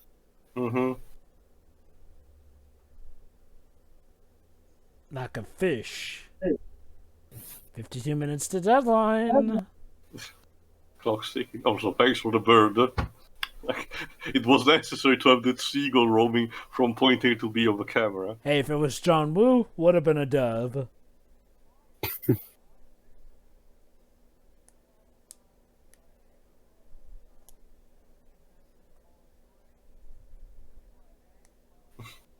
Angst. Cage, we're started filming. Stop. Also, it's the bed sheet rope. Are you kidding me?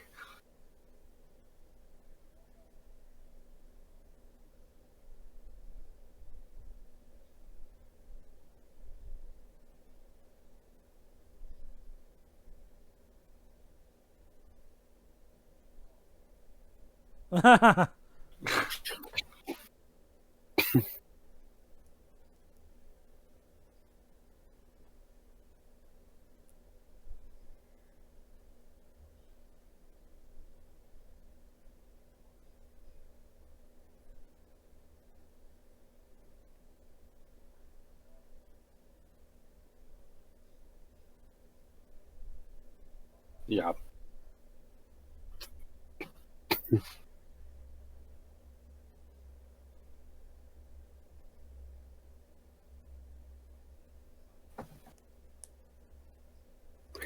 Yeah, all these weird camera swoops.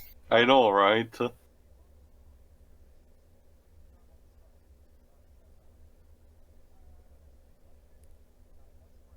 Those chins. Civilian hostages. Sorry, dweebs, we are the American military. We need to blow shit up.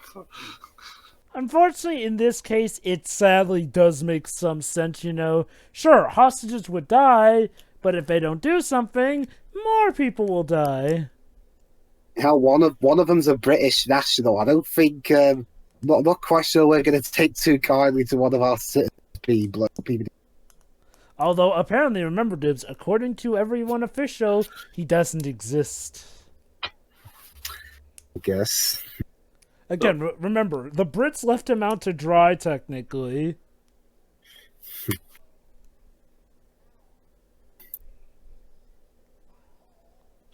There you go. That line with Zeus battle was the one that Michael Bay wanted to cut, but Cage requested to be left in. Beautiful. So a line that not even Michael Bay wanted in the movie was kept in because there's much more powerful actor to keep it in. Oh.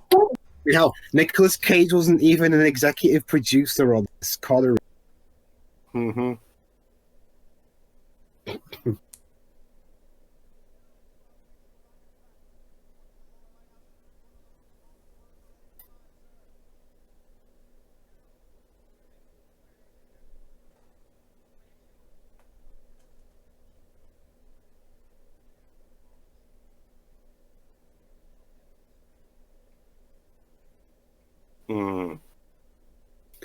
Still got a bit of time.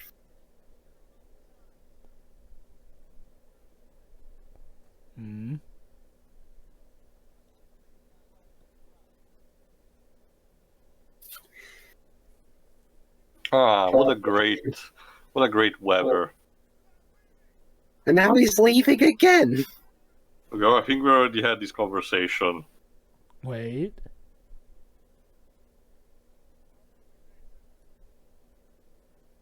Don't make me walk after you ferociously!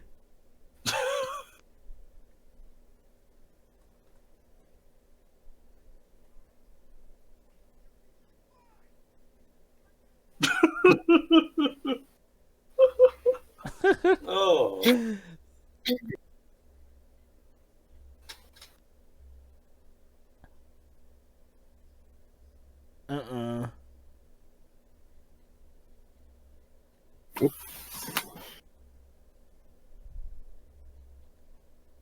You got a collect call.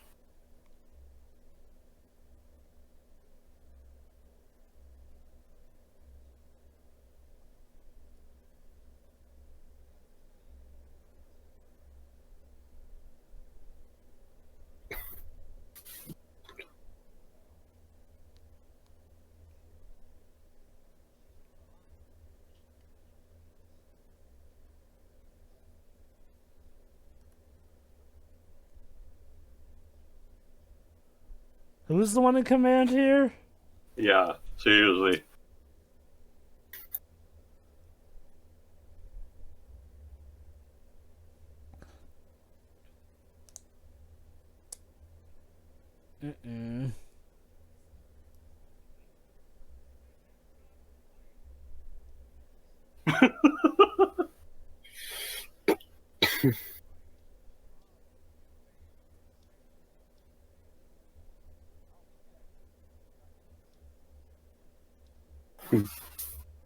Ooh. Oof. Gut punches. Oh, gut punches.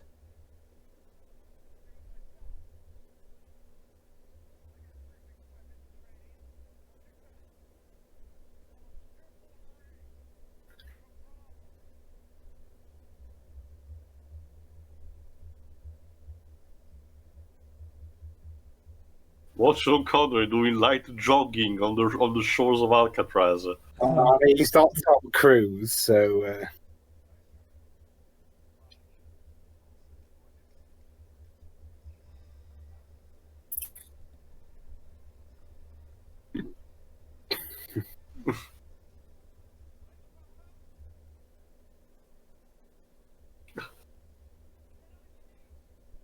Oh.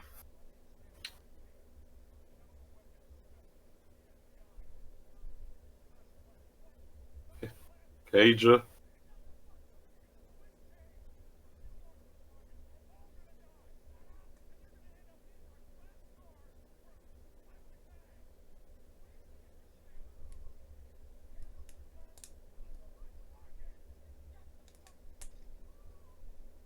Oof.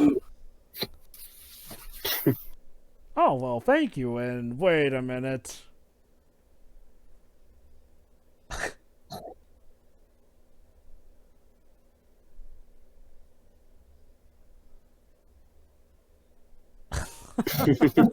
Yeah, I mean, I can't imagine a 65-year-old man swimming the ocean. I don't know. Somehow an aging Michael Caine was able to outswim Jaws in Jaws 4. And again, that was Jaws 4, a movie with a 0% on Rotten Tomatoes. We don't like to talk about that.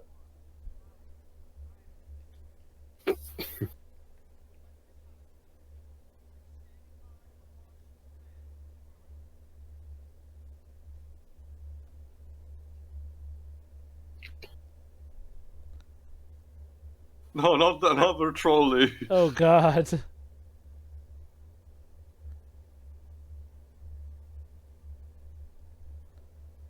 And the bridge, too.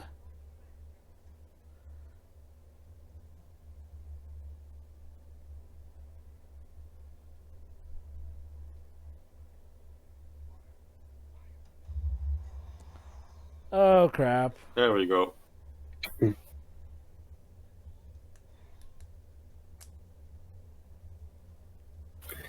Where are you going? Where have you been in the first place? Well, I'll give her this. At least she didn't do something stupid like try and find her fiance on the island. If this was more modern day Michael Bay, we would have an entire subplot where she do some more wacky shenanigans with the FBI agents. Yeah. Or the one exposing a cleavage.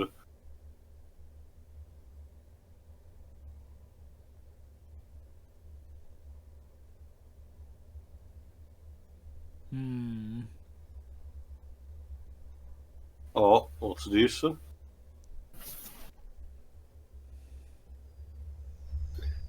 Wee. Oh.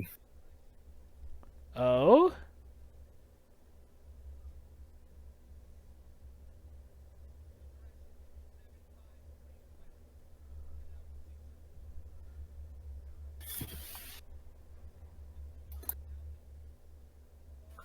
I thought I was going to aim it back at Alcatraz or something. Mind you, that would kill all the hostages. Yeah. Well done. You've poisoned the water supply. Yeah, seriously. That's a biochemical weapon. It's still very dangerous there. The local Navy will have to handle that. Still, better that than it hits the city.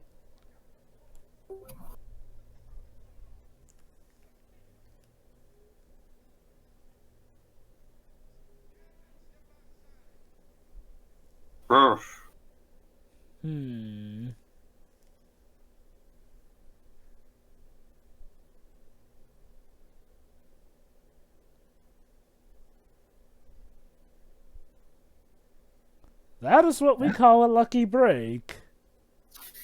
Yep. Although something tells me his fellow Marines are going to be a bit... salty. Yeah.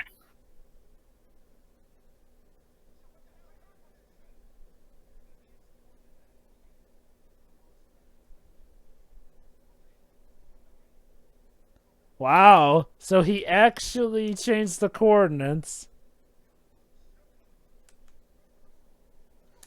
Again, it's an interesting thing. The bad guy still maintains his morals.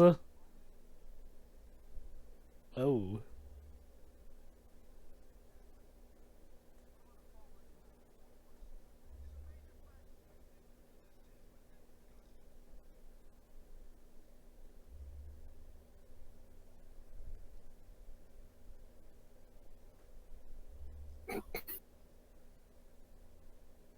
Huh. Well, you're definitely right about them humanizing him to you. Mm-hmm. There's the president. I'd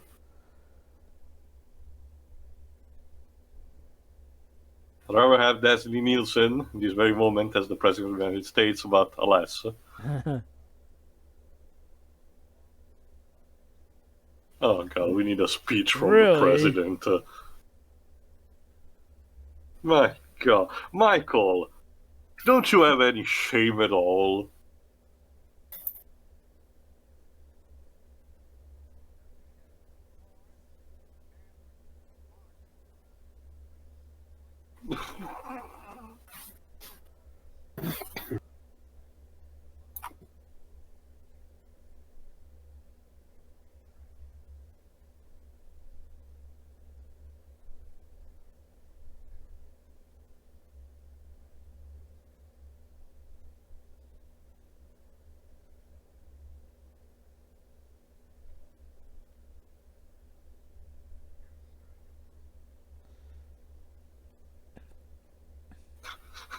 I love when we needed a dramatic shot of her reaction to it. Like, it's nice and all, but you were not in a position of power in government. You were just, the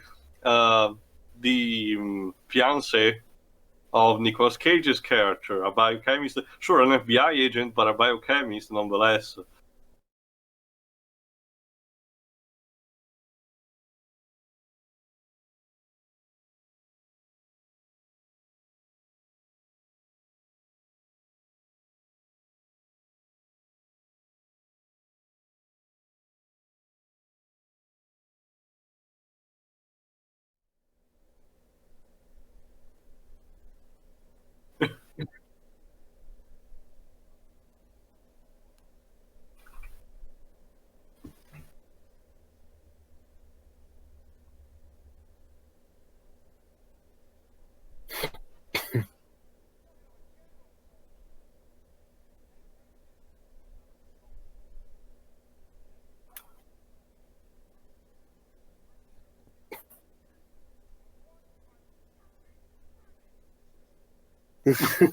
Well, I mean, he's not wrong.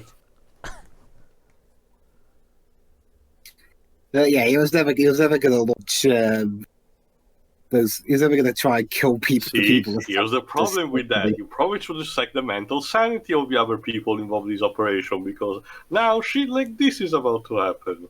Oh boy. Yeah, about that.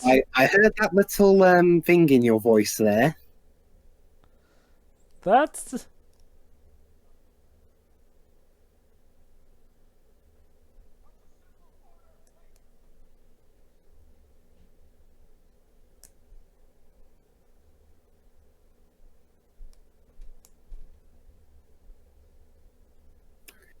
It's that easy to do, is it?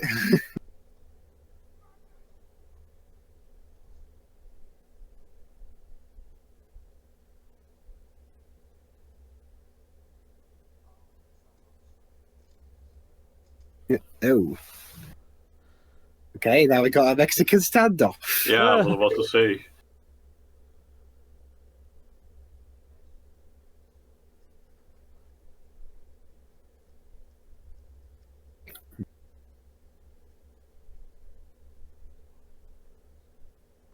You're about to die.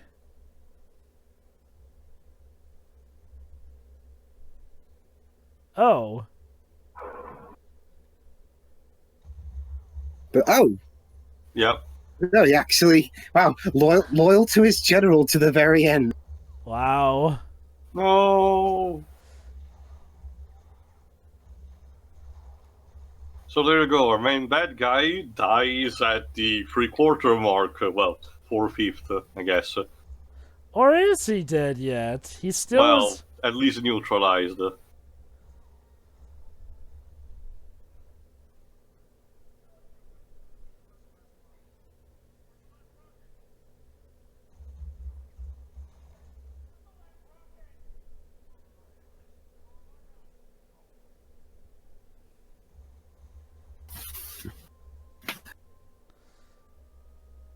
Donk. And yep, he dies. At least telling them how to stop this plan he's inadvertently drove a bunch of Marines insane enough to do. Again, it's interesting, really. Like, he did go in this with the best of intentions, but it turns out he was never going to actually do the truly awful deeds. Interestingly enough. Oh boy. Yep. Ow.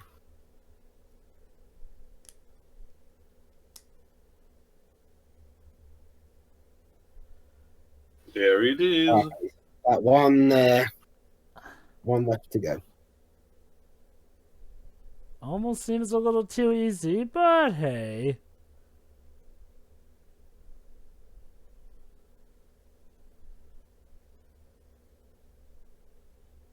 Oh boy. Oof.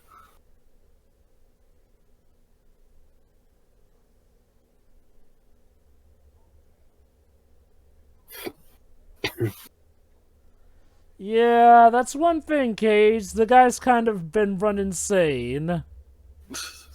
Also, oh god. Ring Around the Rosie. These camera angles. Of course, just like in Metal Gear, we need to solve things like in a fisticuff. Or more of a knife fight, but...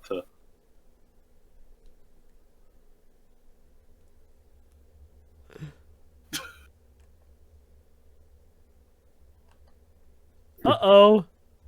Bombs away! Shit! Damn.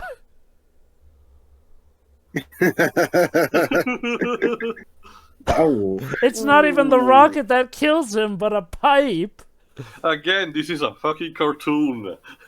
And also, this is a Disney movie.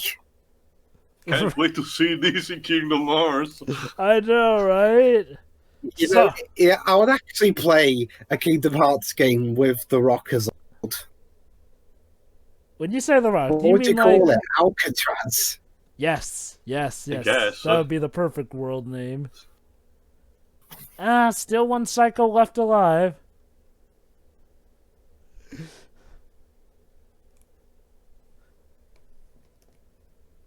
Jeez, now he's going all The Shining on us.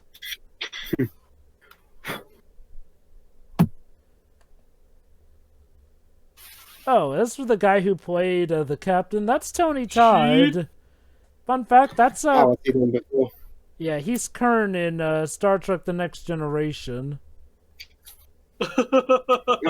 He's who, sorry? The guy who played the captain who just got shot up by a rocket, that's Anthony Tyron Todd. He played Kern in Star Trek: The Next Generation. Oh, so he played a Klingon. Uh-huh. Ben in Night of the Living Dead. Oh, he was also the voice of the Fallen in Transformers Revenge of the Fallen. So, not as strange against Michael Bay. So it seems.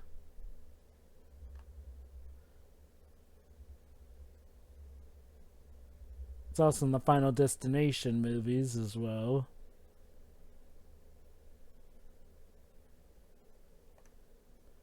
Oh boy. The sniper rifle. Do-do-do-do-do.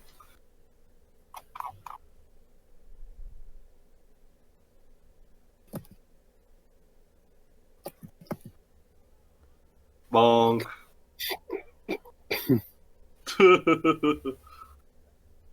There's a lot of people getting thrown off of stuff. I know, right?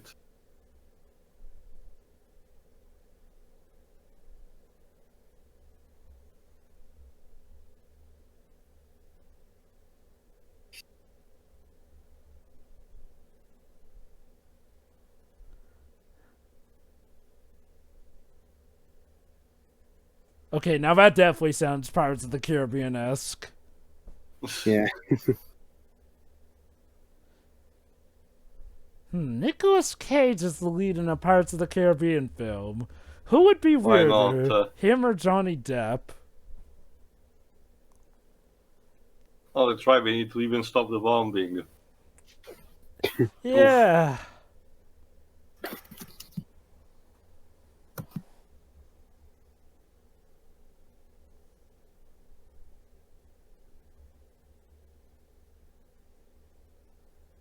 Oh! Oh, hit right in the This is personal, nationality. please. I'm not gonna go there. Oh!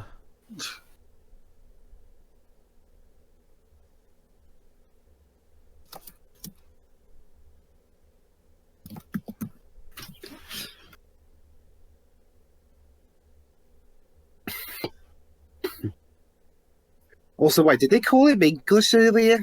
Yes, an English prick. Scottish. I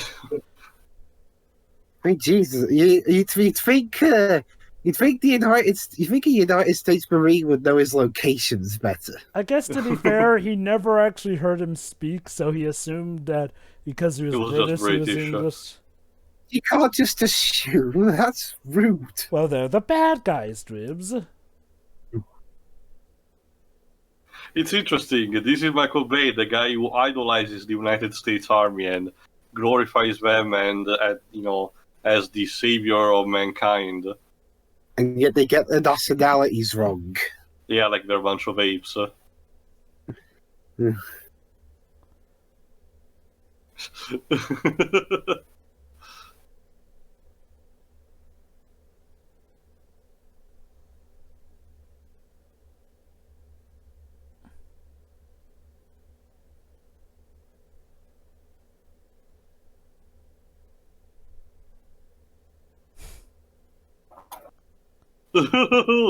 these close-ups. Uh-oh. He's literally gonna feed it to him.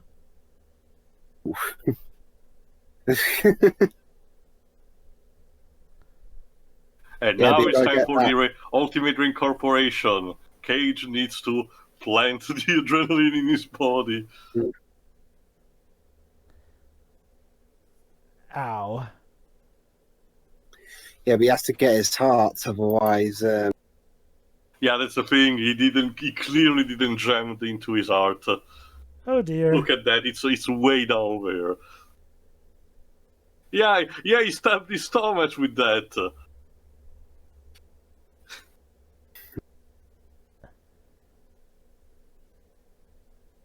Oh god. Well, at least his skin isn't bubbling.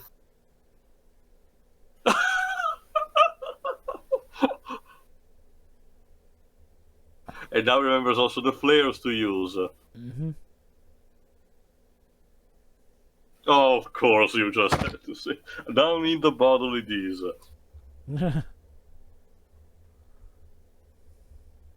There we go.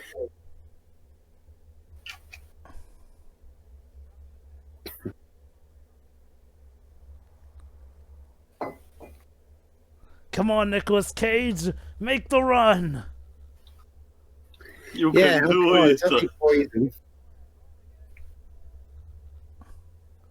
I am Jesus.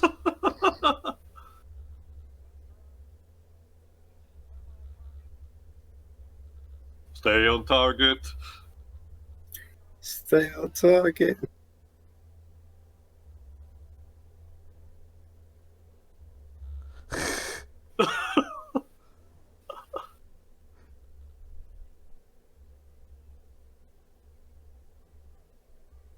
Chicken 1, that's the code for retreat.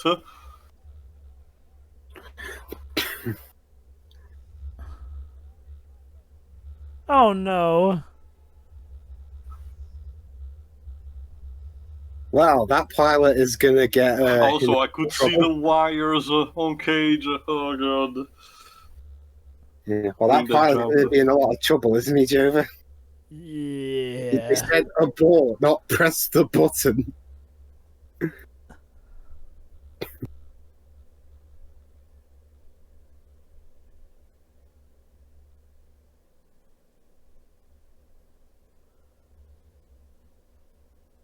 But look who comes to his rescue!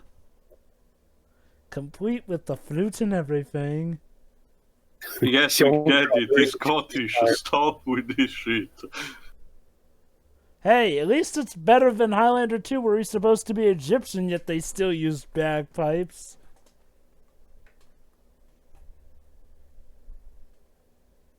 And yet when he goes to Scotland, there's bagpipe music. So I'm actually wondering, if they filmed on location, they actually did bomb Alcatraz? Huh. I don't know. Must have been some pretty good pyrotechnics.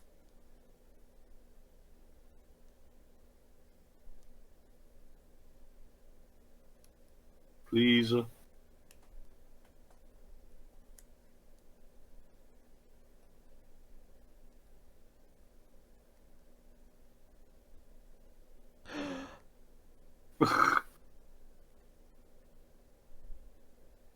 That is a relatively successful mission.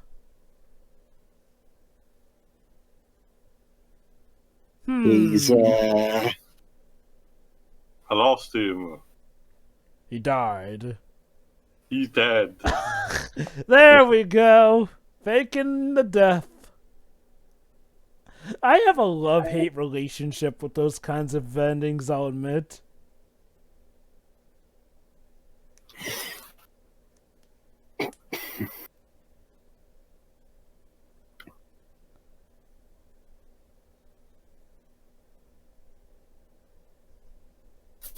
And what's he going to do with that? Live his own life, hopefully. It's not like he can go back to Britain, is it? He doesn't exist. Fun fact, actually, Michael Bay had considered making a sequel to this in 2017. Huh. I don't see that much potential. Honestly, I wouldn't trust the Michael Bay of today to do that. Yeah, apparently he doesn't either, since he scrapped the idea, apparently. Yeah, it was supposed to be still about Sean Connery escaping the government. So not even with Nicolas Cage returning, which is, heresy. Oh god, yeah. About making a National Treasure free with that. It's funny you mentioned these whips, because National Treasure 2 actually has Nicolas Cage starring the role, against... hold on, give me a second, because it's mentioned here.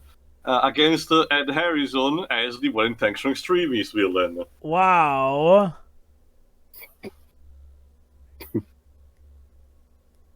He vanished without a trace. And so he vanished to become a crazy weather guy in the Avengers 2 years later. So, kind of a sad ending when you get down to it. Maybe he returns to Africa and becomes Alan Quatermain.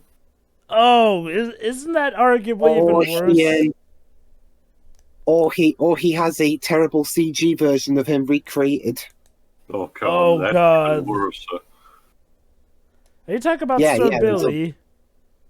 Yeah. Basically, it's a movie that kind of makes you wish that League of Extraordinary Gentlemen was his last movie. Wait. He was actually in Sir Billy? Yeah. Why? Because, like I said, maybe he wanted to be in the worst movie than LXG.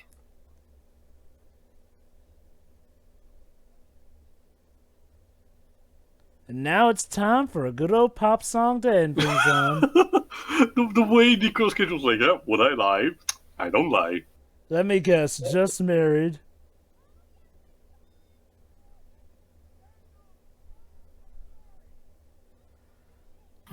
What on earth could have Sean Connery have left for him? A dog? Oh, the doggy. Oh, just married indeed. The microfilm. There you go, the one we were searching. Oh, I don't want to know. You're kidding me. That's what's on that microfilm? Yep. This film is dedicated in loving memory to Dodd Simpson. He was a part of the working crew and he died doing the process of making the movie.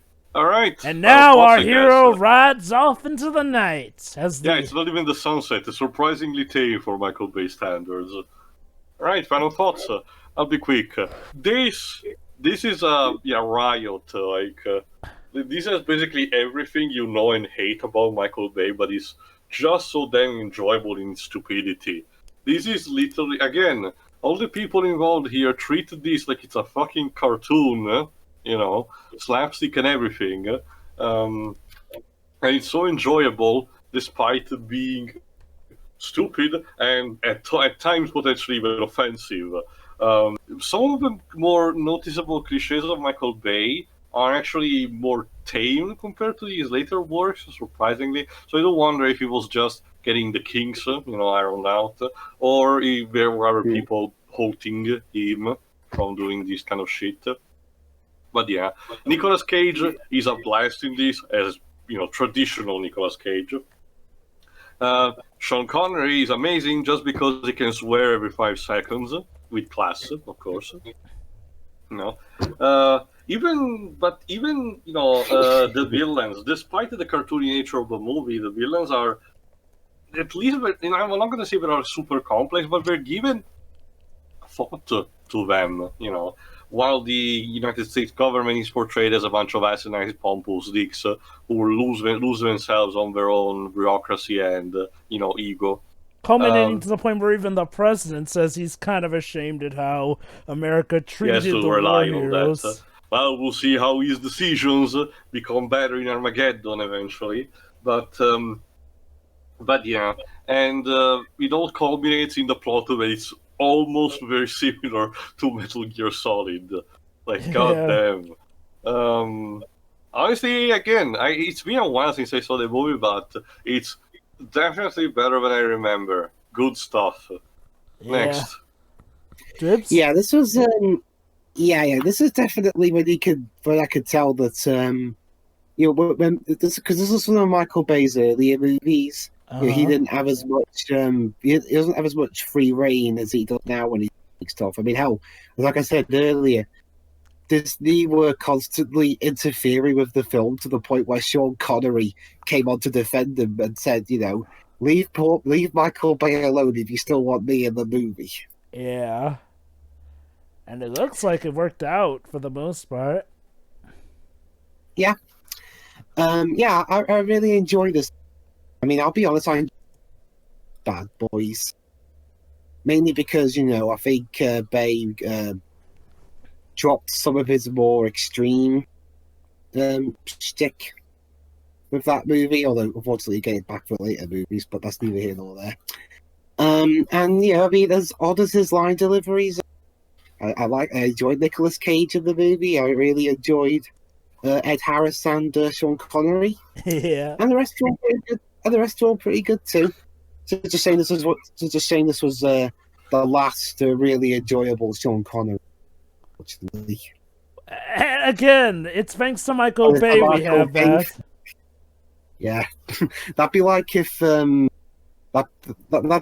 be like if say we had like if Laurence Olivier's last best film was from I don't know, Skip Woods, Peter Berg or somebody.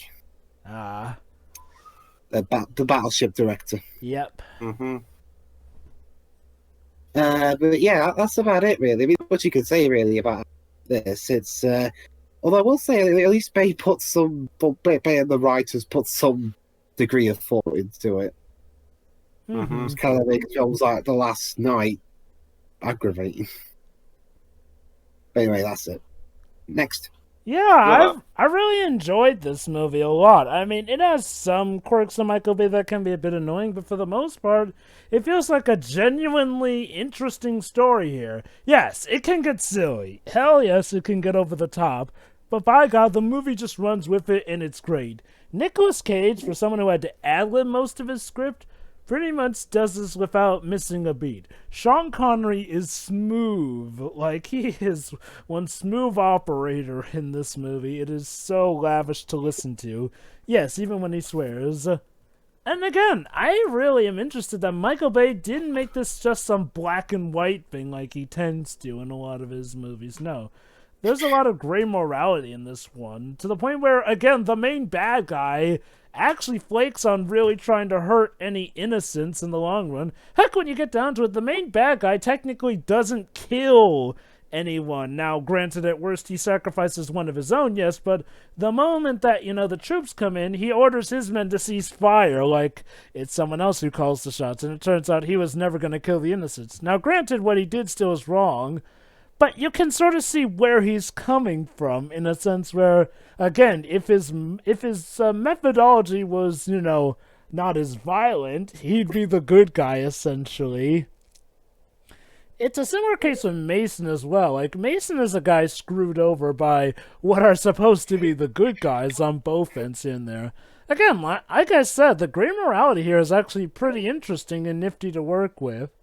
The action is, for the most part, well shot, and I get a lot of fun out of watching them. It has some good humor here and there, too. Yeah, all the actors pretty much give it their all here and there. And it's interesting seeing a lot of these names who would later go on to be bigger names than other stuff here and there. And it's thanks to this movie.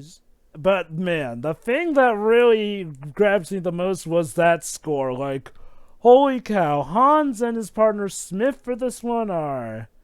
Well, again, like I said, it feels like he gives 300% throughout this movie. Like, he definitely gets the emotion of each scene down. Like, holy cow, it feels like the score is literally reaching out and physically tugging at my heartstrings here and there. It is, Which to me, it kind of, in terms of music, why Hans Zimmer doesn't do this all the time and not just the kids' films he scores, I have no idea. I mean, to be fair, he did go pretty over the top for the Lion King remake. I haven't seen that one. Fair enough. But yeah, overall, really enjoyed this movie, actually. It was a lot of fun. Alright, so I guess we'll see you for the next Michael Bay movie, I guess. Maybe Armageddon, so we'll see how better the decisions taken by this president will be. Who knows? Oh boy. See ya. See ya. See ya.